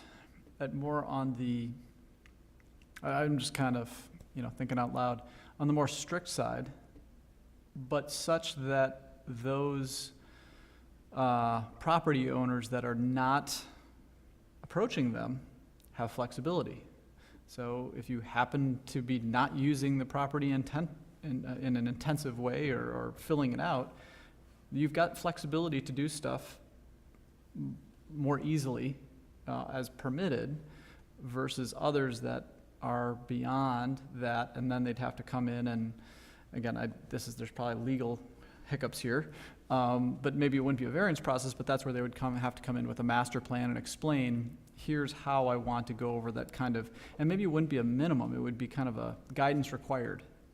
Like, you need to have a plan now. You can't just do it as of right. You have to come in and show us a master plan at that point. But for those that are not very intensely using the property, they'd have more flexibility because there's all this open space and they haven't built stuff out. And that's where you can allow a broader spectrum of, permitted uses. I don't know. I was throwing that out there as a concept, maybe something you guys can hash around as you're thinking about these other things. But I just think of some spaces that in a blank sheet of paper with a huge property could probably come in and put together a really good argument for a school or a church and maybe use up a lot more of the space. And how could you, I don't want to say how could you deny it, but it might be a very appropriate application for something like that. It may be grossly larger and bigger than what we're using today, but right now we're using the standard of what we have today. So I think we just want to look at the different, and maybe it's, I don't want to try to bite off too much, but as I think Member Murray suggested, maybe think about the different uses and say for a church use, what would we think of as an appropriate, religious institution use? What would we think of as a school use? And then if they're within those bounds, to Member Russell's point, if they're within those bounds, give them more leeway. If they're already right to the brim, well, then they have a more strict set, but they still can do some things, but they have more strict set. But if they're not meeting those bounds, then they have a little bit more leeway. I don't know. Just something to think about. I don't know the legal pathways there, but something to consider. In general, I like it though. Thank you, David. Any other discussion? I guess I just have so little faith in, it sounds great, Glenn, when you refer to number 7 here under the exceptions, other changes of comparable or lesser significance that do not result in the change to the property's use or allow for an increase in the existing intensity of use 3 years from now when you're gone. Not predicting anything. At some point, Ben's moved at on some point to, in the future. attorney Yeah. for Chicago or something a little bigger than Lake Bluff. And, we have this very hard and fast statement above it that says we can't allow for any increase in the existing intensity of use. I would bet you my bottom dollar that most attorneys are gonna argue that if someone wants to put a 150 square foot addition, that is an increase in the intensity of use. And then we're gonna force the entity to go through an entire master plan preparation for that very de minimis change. And if there's a way to solidify number 7 by just listing, providing some sort of list of examples of things that wouldn't trip the necessity for a master plan for a site, wouldn't trip the necessity for the entity to have to come to us as well as the ABR and the village board, I'd be much more comfortable with it. But I literally think that this ordinance as drafted, despite the intent, is going to require more work of the schools and the churches and the park district for what is typically the small things that a lot of the public entities do. If you take the strict reading of this language and don't give item number 7 any weight, a year or two from now, when the conversation we have tonight is long and gone forgotten, and staff and the other attorneys have to rely on the written word, and that's what concerns me. If there's a way to get at that, I'd be much more excited about what we're doing. And please. So, yeah, so let us take a stab at creating a, kind of call it a minor amendment or minor change provision, and putting more meat on the bone for a number 7. And that's something we can present to you when you bring this back, and we're happy to do. The other thing that I will add, just so for anybody who is watching who might, be affected by this, is I think the concept of what is required for a master plan, I don't know that it's meant to be overly onerous, that it's enough, the idea in terms of what an applicant must present is enough to show you and meet the burden of an applicant that they've met the standards for master plan approval. Now, that may be, depending on what the changes are and how detailed, that may be a professional plan, but it also may be something that's quite simple of, here, if you don't plan to change your site over the next 5 years or 10 years, you're a church, you want to do an entryway adjustment, it might be as simple as, here is essentially my site plan with the addition of this entryway, and presenting that, and that's what you would deem to be the master plan going forward, that's what you're gonna look at, and that's what measures, any changes over the next 5 or 10 years. So if an applicant came before the village for whether it's for architectural review or for, any really form of change, they would probably have to be submitting a site plan anyway. So I don't know that certainly with the way we put this together, does not require that somebody goes out and hires an urban planning consulting firm to put together a ritzy, amazing, shiny, professional, overly expensive, necessarily, presentation to call a master plan. That was not really the intent as much as it is, think of it as the site plan, the difference between what I would say, what you normally receive in your packets when any applicant comes forward really is the idea of is it's not static in fashion. The idea is that when somebody comes forward, to say, hey, I want to put on a garage, or, I need a variation, or a special use because I want to open a gym, or whatever it may be, they present you a site plan as they will build it once they get that building permit. But what it doesn't entail and what it doesn't show are other ideas saying, hey, this year I want to build an extra classroom, and the next year I want to build an athletic wing, and the year after that, where the idea that it's, call it phasing, where it's multiple improvements. And so this would just simply allow that applicant to show that. So again, if it's a very simple change, I don't know that the paperwork or the application would be that difficult to do or really any different than you already may require. So I hope that gives some comfort both to you and anybody that is maybe listening to this video, so.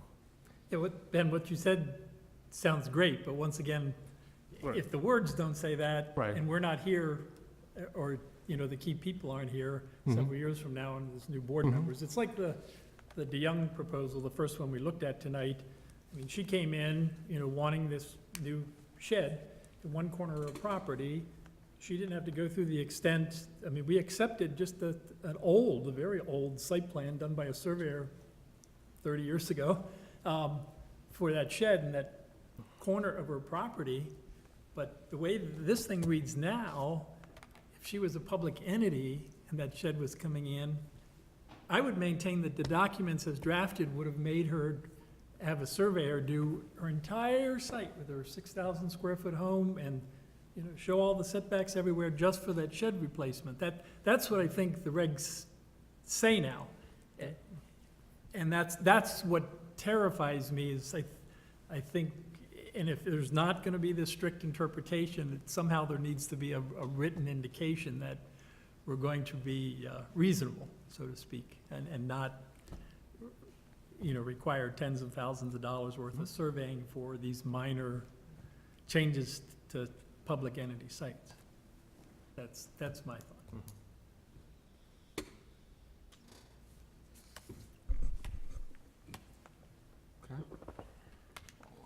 like to, at least before we wrap it up, we had a few minor items that were out there as well. I think we've heard what's going on as far as this big picture, minor change, significant change, de minimis. I think that we've got that. Ben and I will work on getting something new together. I do want to see if we can close out at least some of these other minor issues.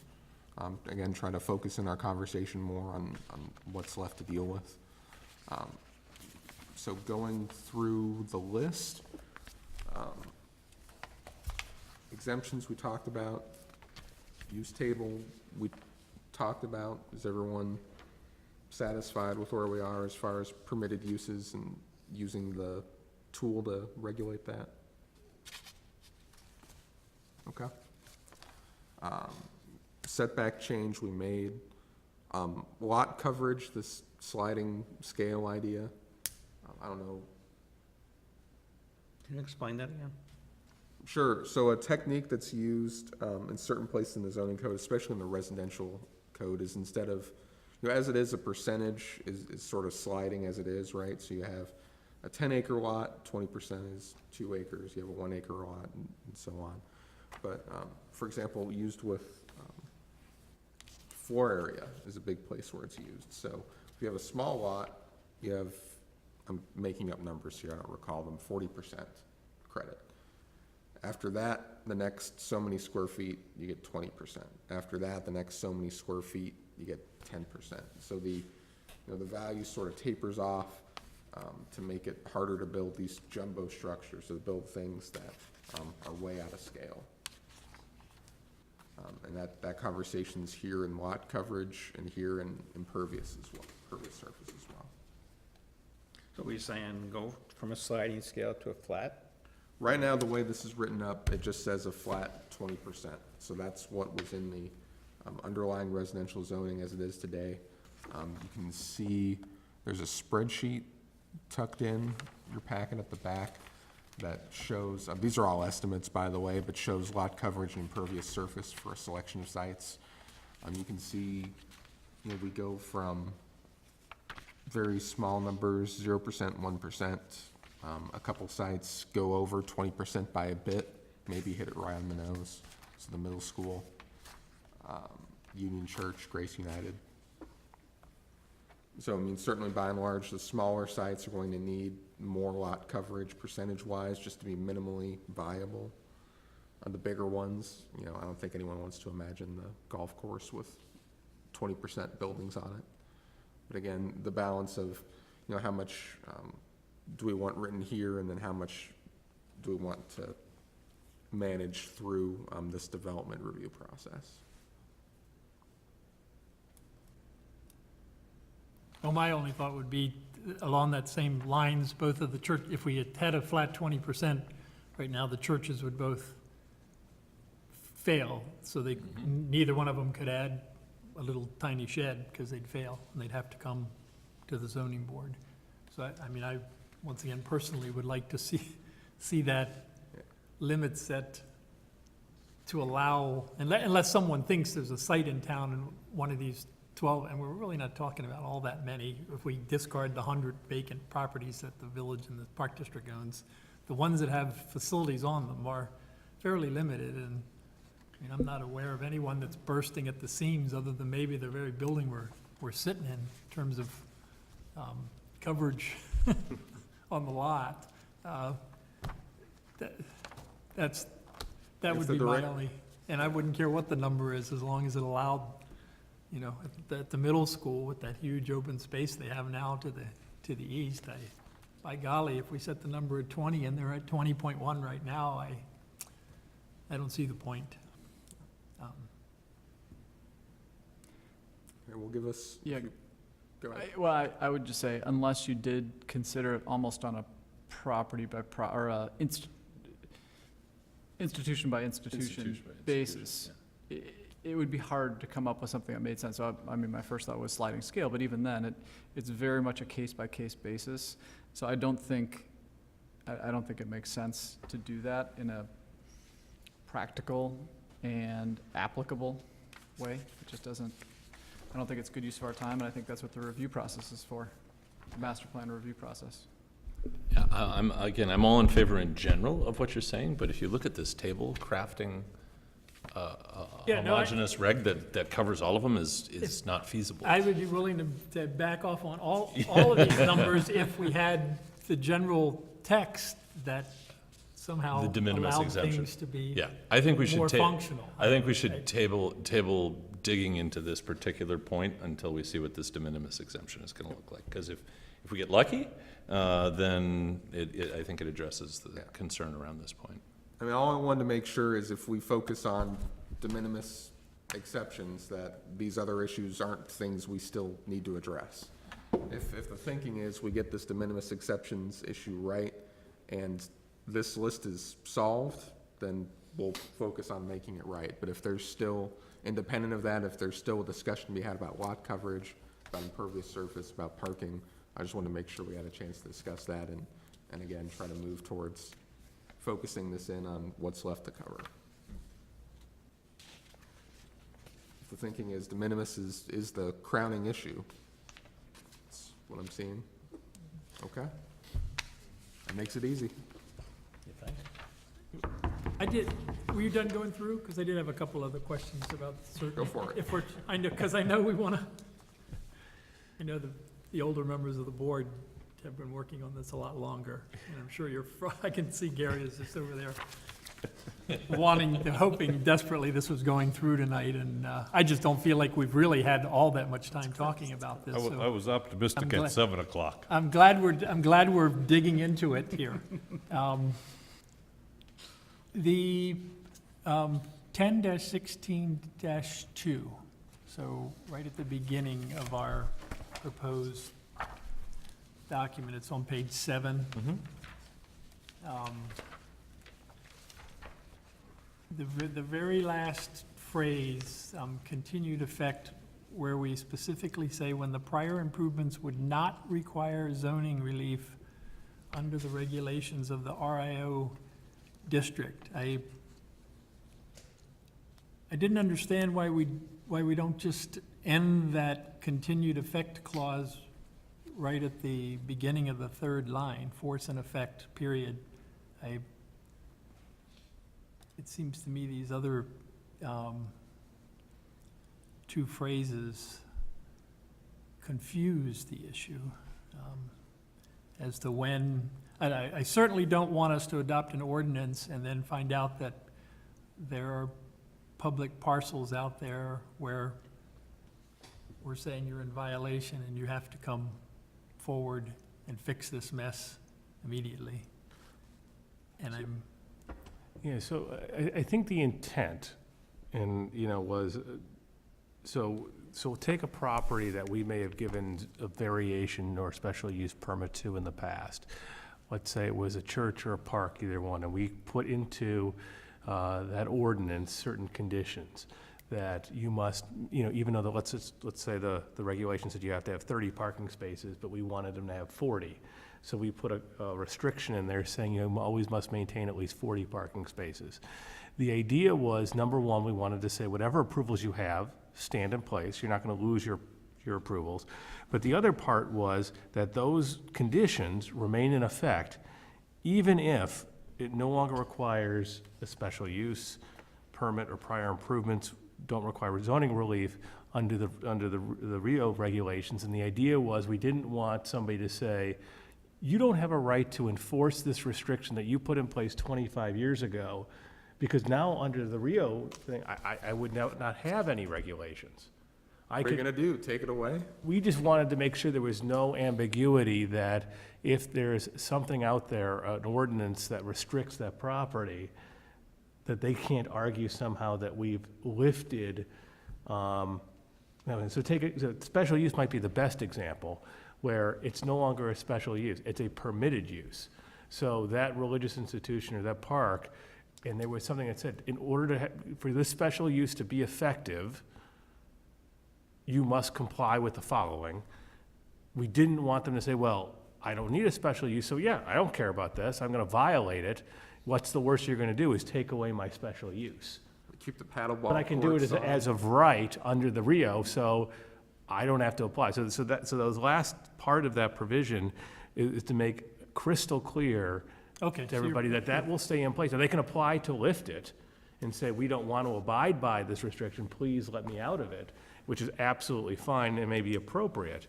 But it takes care of that ambiguity. It works also with 1016-2B. Like, I think you need both pieces here to basically say that prior accepted conditions aren't waived. Otherwise, they could just start behaving differently. Right, and I don't think that was the intent of placing this in Rio, is somehow No. something out there from 20 years ago would be lifted magically, and all of a sudden, that restriction would go away. Okay, then at the top of page 9, I don't know if we're going to keep the parking regulations in here or not, because, yeah, the parking numbers, when you looked at all those examples, those are frightening. Page 9. They're all over the place in Which- terms of, Are you at 1016-5? top of page 9 in the draft. The one that we got tonight supersedes that. What's the Oh, I'm section? working What's off the my section? old, it's, What section? Top of Sorry. page 11, it's bottom of page 10. 1016.5. 1016.5. The outdoor participatory, the phrase 2 spaces per 3 maximum. Glenn, what you really are talking about when I look at your examples, it's 2/3 of the maximum number of participants. Yeah, It's, essentially. it's just that 2 spaces per 3, it seems very awkward to me. I don't know, but you're frustrated, I can tell. No. Um, I'm gonna get home at a reasonable hour tonight, George. I'm feeling pretty good. I just think it would be clearer for the average person that reads the document that it just says 2/3 of the maximum number of participants at any one time, not 2 spaces per 3. You got it. Makes sense. Sure. Just want to do it at 5. Was I did have just a question mark for discussion. Was everybody okay with the 100-foot setback along the state right-of-ways, keeping that in, given that we're talking about in the L1 district, reducing it to 50 feet? We want to keep the 100 feet for rehab. for Sheridan Road, okay.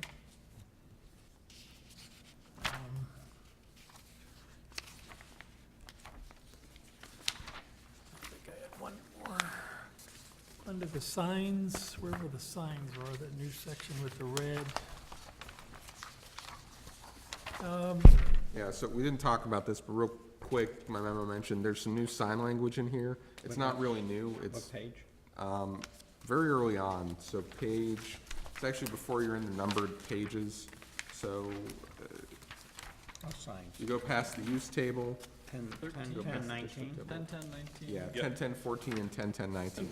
So this is, we just stumbled across it, is when we make this new district, we're going to take it out of the sign rules that are already out here. And so this is just a copy paste of the residential sign rules, cross out where it talks about subdivision for sale signs, and that's all we've got here. So no change in the status quo. And the listing there, municipal, school, library, and park district signs, I was just wondering, should we have had church signs and public utility signs, or are they covered somewhere else, or?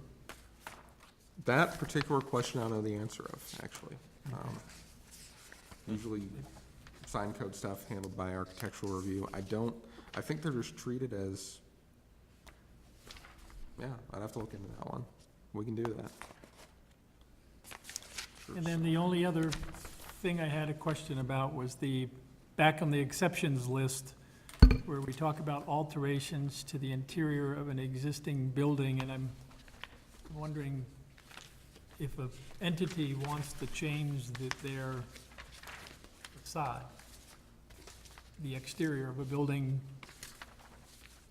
wouldn't we want to make that clear that that's not, because we're calling out, it's got to be interior? I'm wondering if we could firm that up too. I'm assuming we don't want to look at facade changes for any structure, that would be the Architectural Board of Review's purview. We're saying the exceptions would apply to alterations to the interior of an existing building. Well, if they're just modifying the facade of a building, I would think we'd want that to be an exception also. I would agree.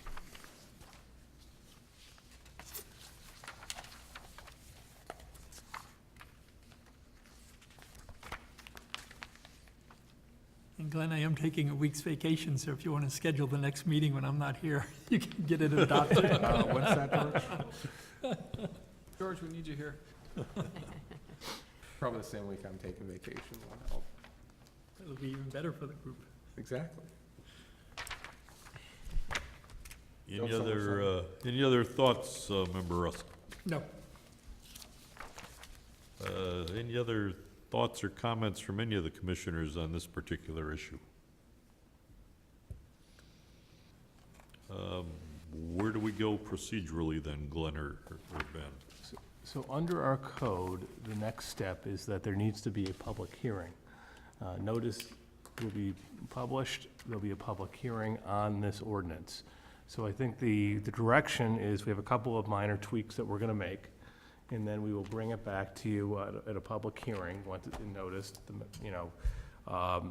and we can discuss the tweaks, hear from the public, hear what everybody has to say, if there's any comments.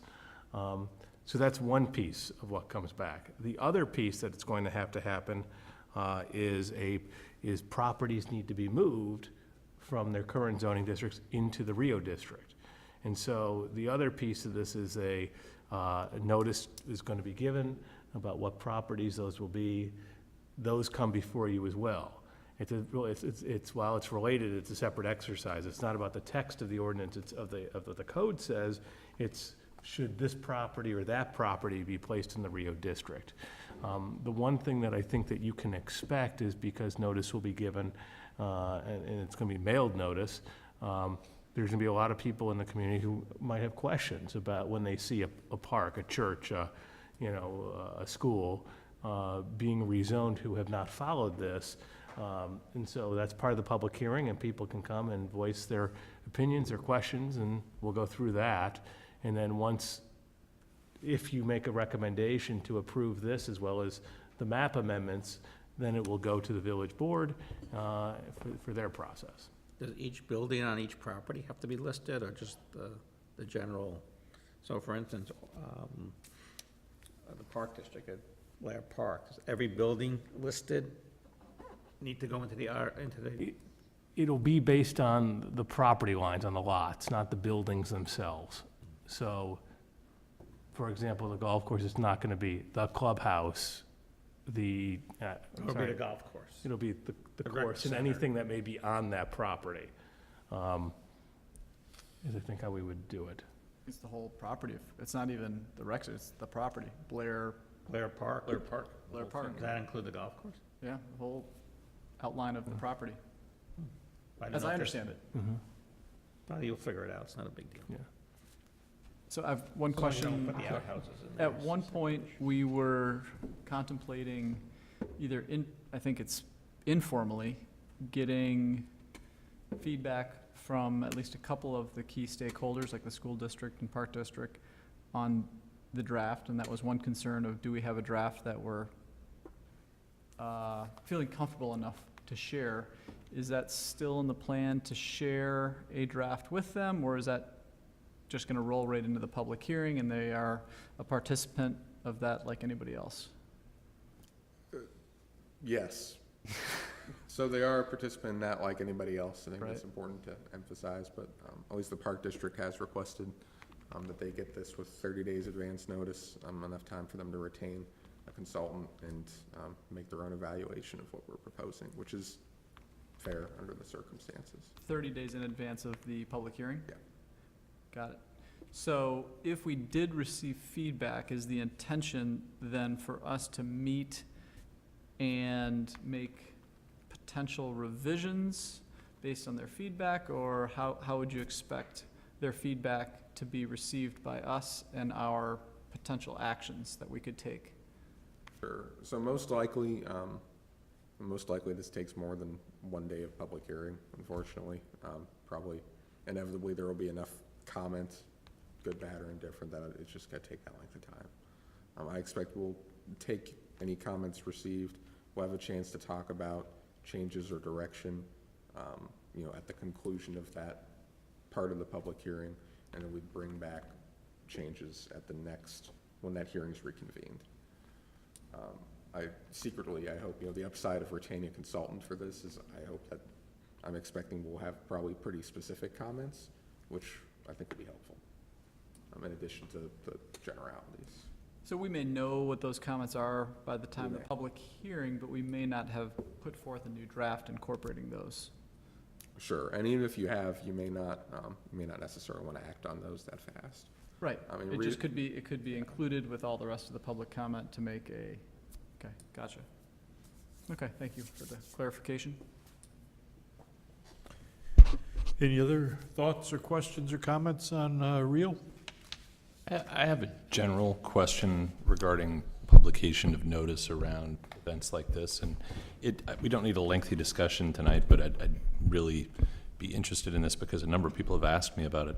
I know that there are certain minimum standards that are required with respect to, following procedure for prior notice giving.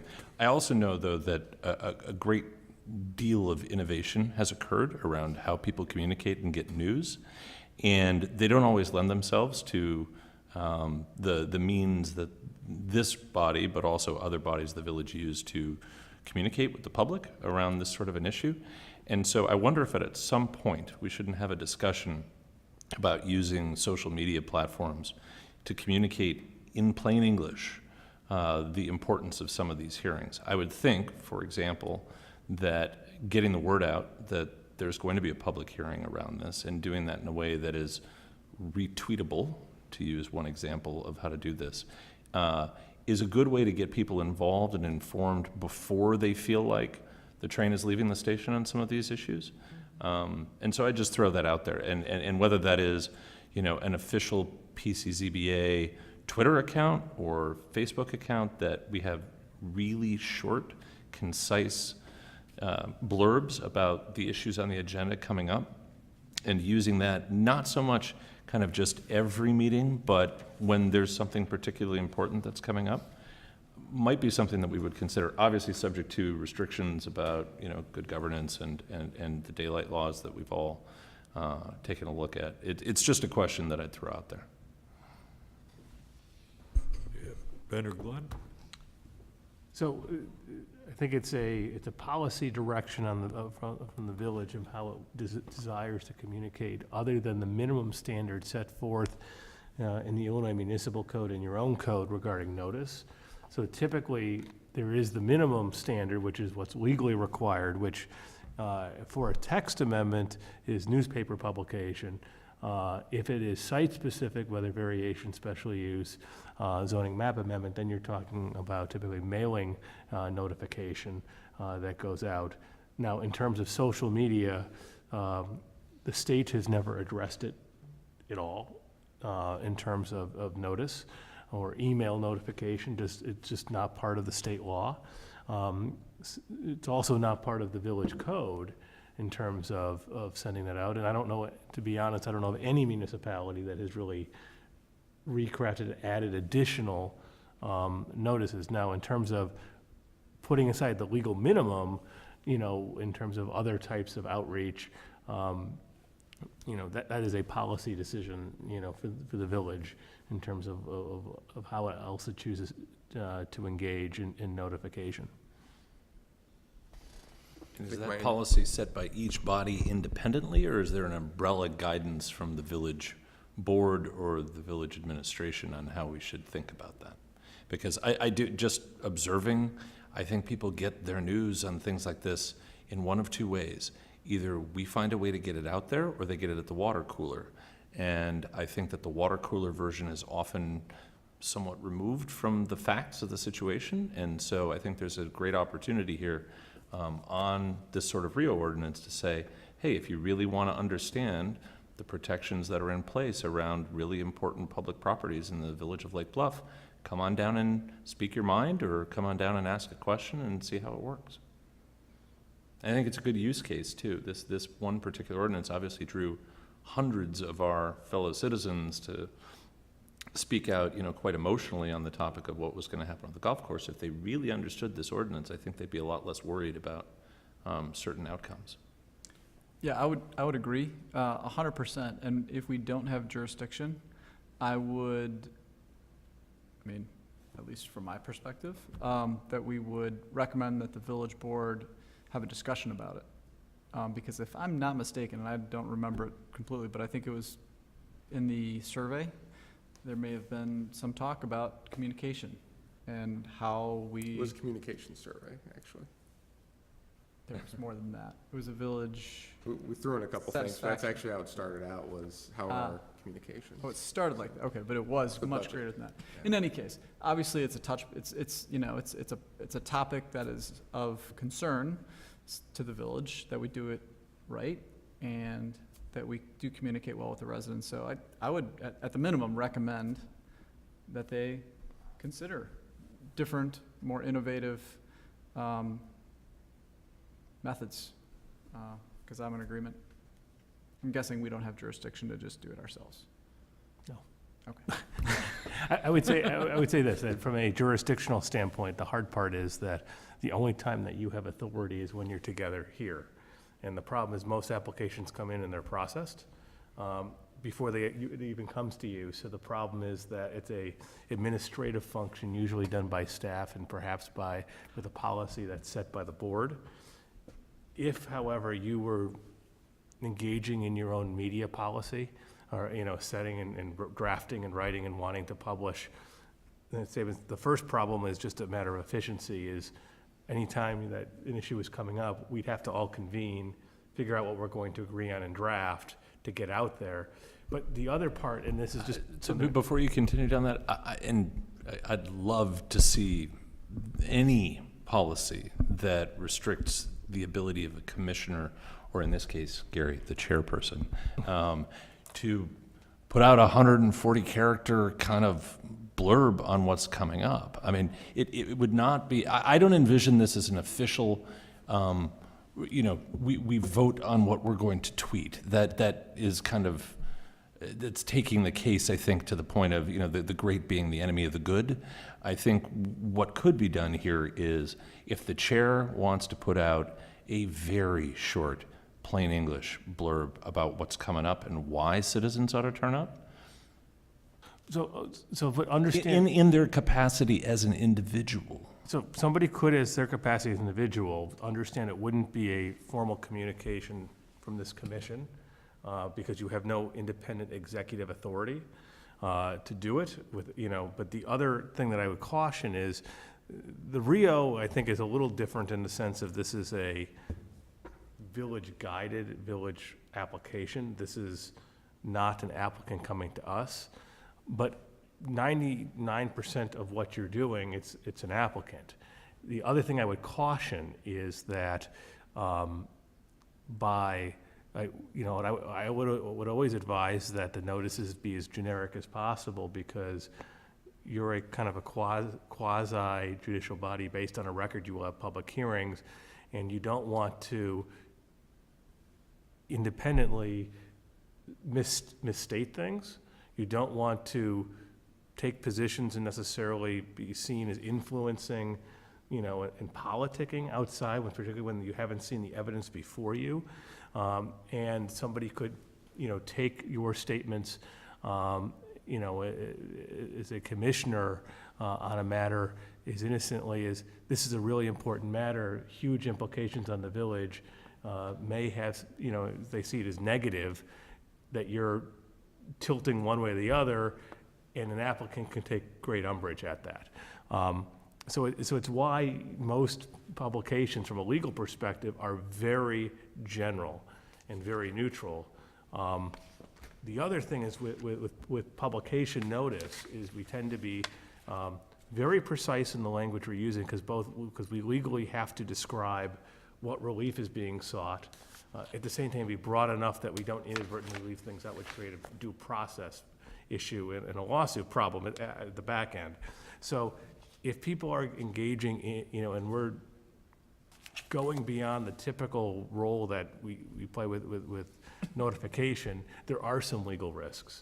So if people want to individually do things, that's not something that we can prevent or stop, and you're all free to do it. But understand it wouldn't be as an action of the commission. And then in terms of if you do want to encourage other types of outreach, I would suggest that, the best way to do that is to make a recommendation and then leave it to the village board, perhaps to work on a policy with staff about how to best do that in a way that meets the legal requirements and doesn't expose the village to legal risk. I will So I know that's a mouthful, I'm not trying to push No, off the issue. look, I think you've hit exactly upon Yeah. why we need some clear guidance, though, because I think we wind up circling around the drain, and the citizenry is not informed. They're not, feeling like it's an approachable series of topics. They don't know how to prioritize what meetings to attend and which not, and there's got to be a better way. So, a topic for another meeting. Create a new sign.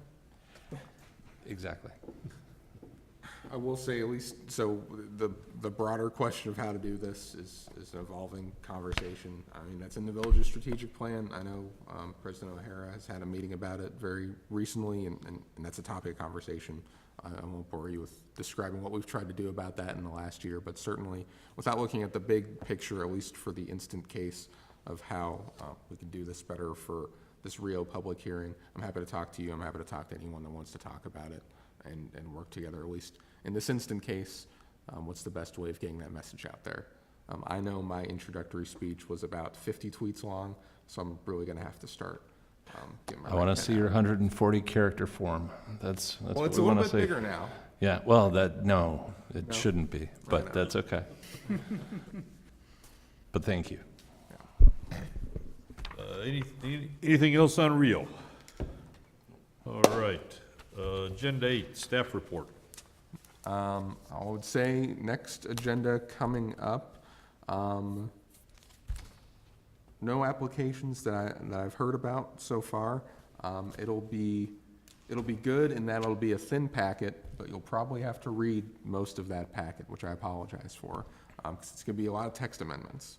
So we're gonna have, perhaps, if we can move fast enough, these L1 changes we've discussed tonight. We'll have some sign code recommendations from the Architectural Board of Review. We'll have some site plan recommendations from the Architectural Board of Review. And then, since there's a lot moving around in that chapter of the code, I'm not sure how much initiative I'll be able to put into it. But my hope is there's a lot of relics, if you would, in those first couple chapters of the code, a lot of stuff that's kind of just dust that's accumulated over time. For example, it's unlawful to build a wood building in the central business district. Not actually, but there's a rule about that from 1960-something, back when we had fire limits. So my hope would be to use those other issues to try and blow some of those cobwebs out. But that just means it's going to be a lot of text, a lot of ordinance, but thankfully not a whole lot else to read. So again, we'll try to be in touch as those get developed, and if any applications come in, we'll let you know. And so you don't contemplate Rio being up for public hearing in October, or you do? That is a very good question. Let's look at the calendar.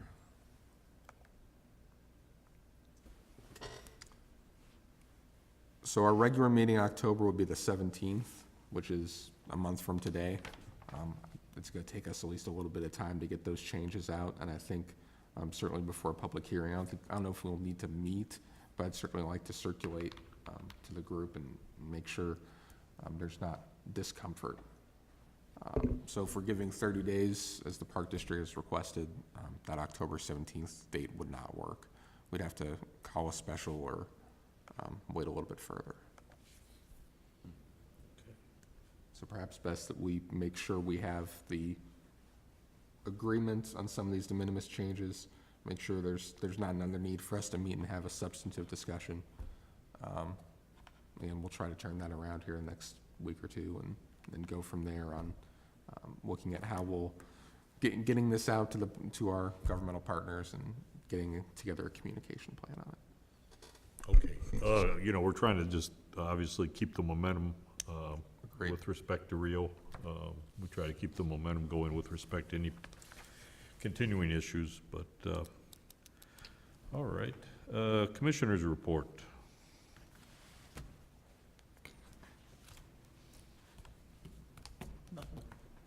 All quiet on the commissioners' front. Anything else we should address before we adjourn for the evening? Do we have a motion, please? Motion to adjourn. Second. Second. Vote. Aye. Aye. Okay. Motion carries, meeting adjourned. All right.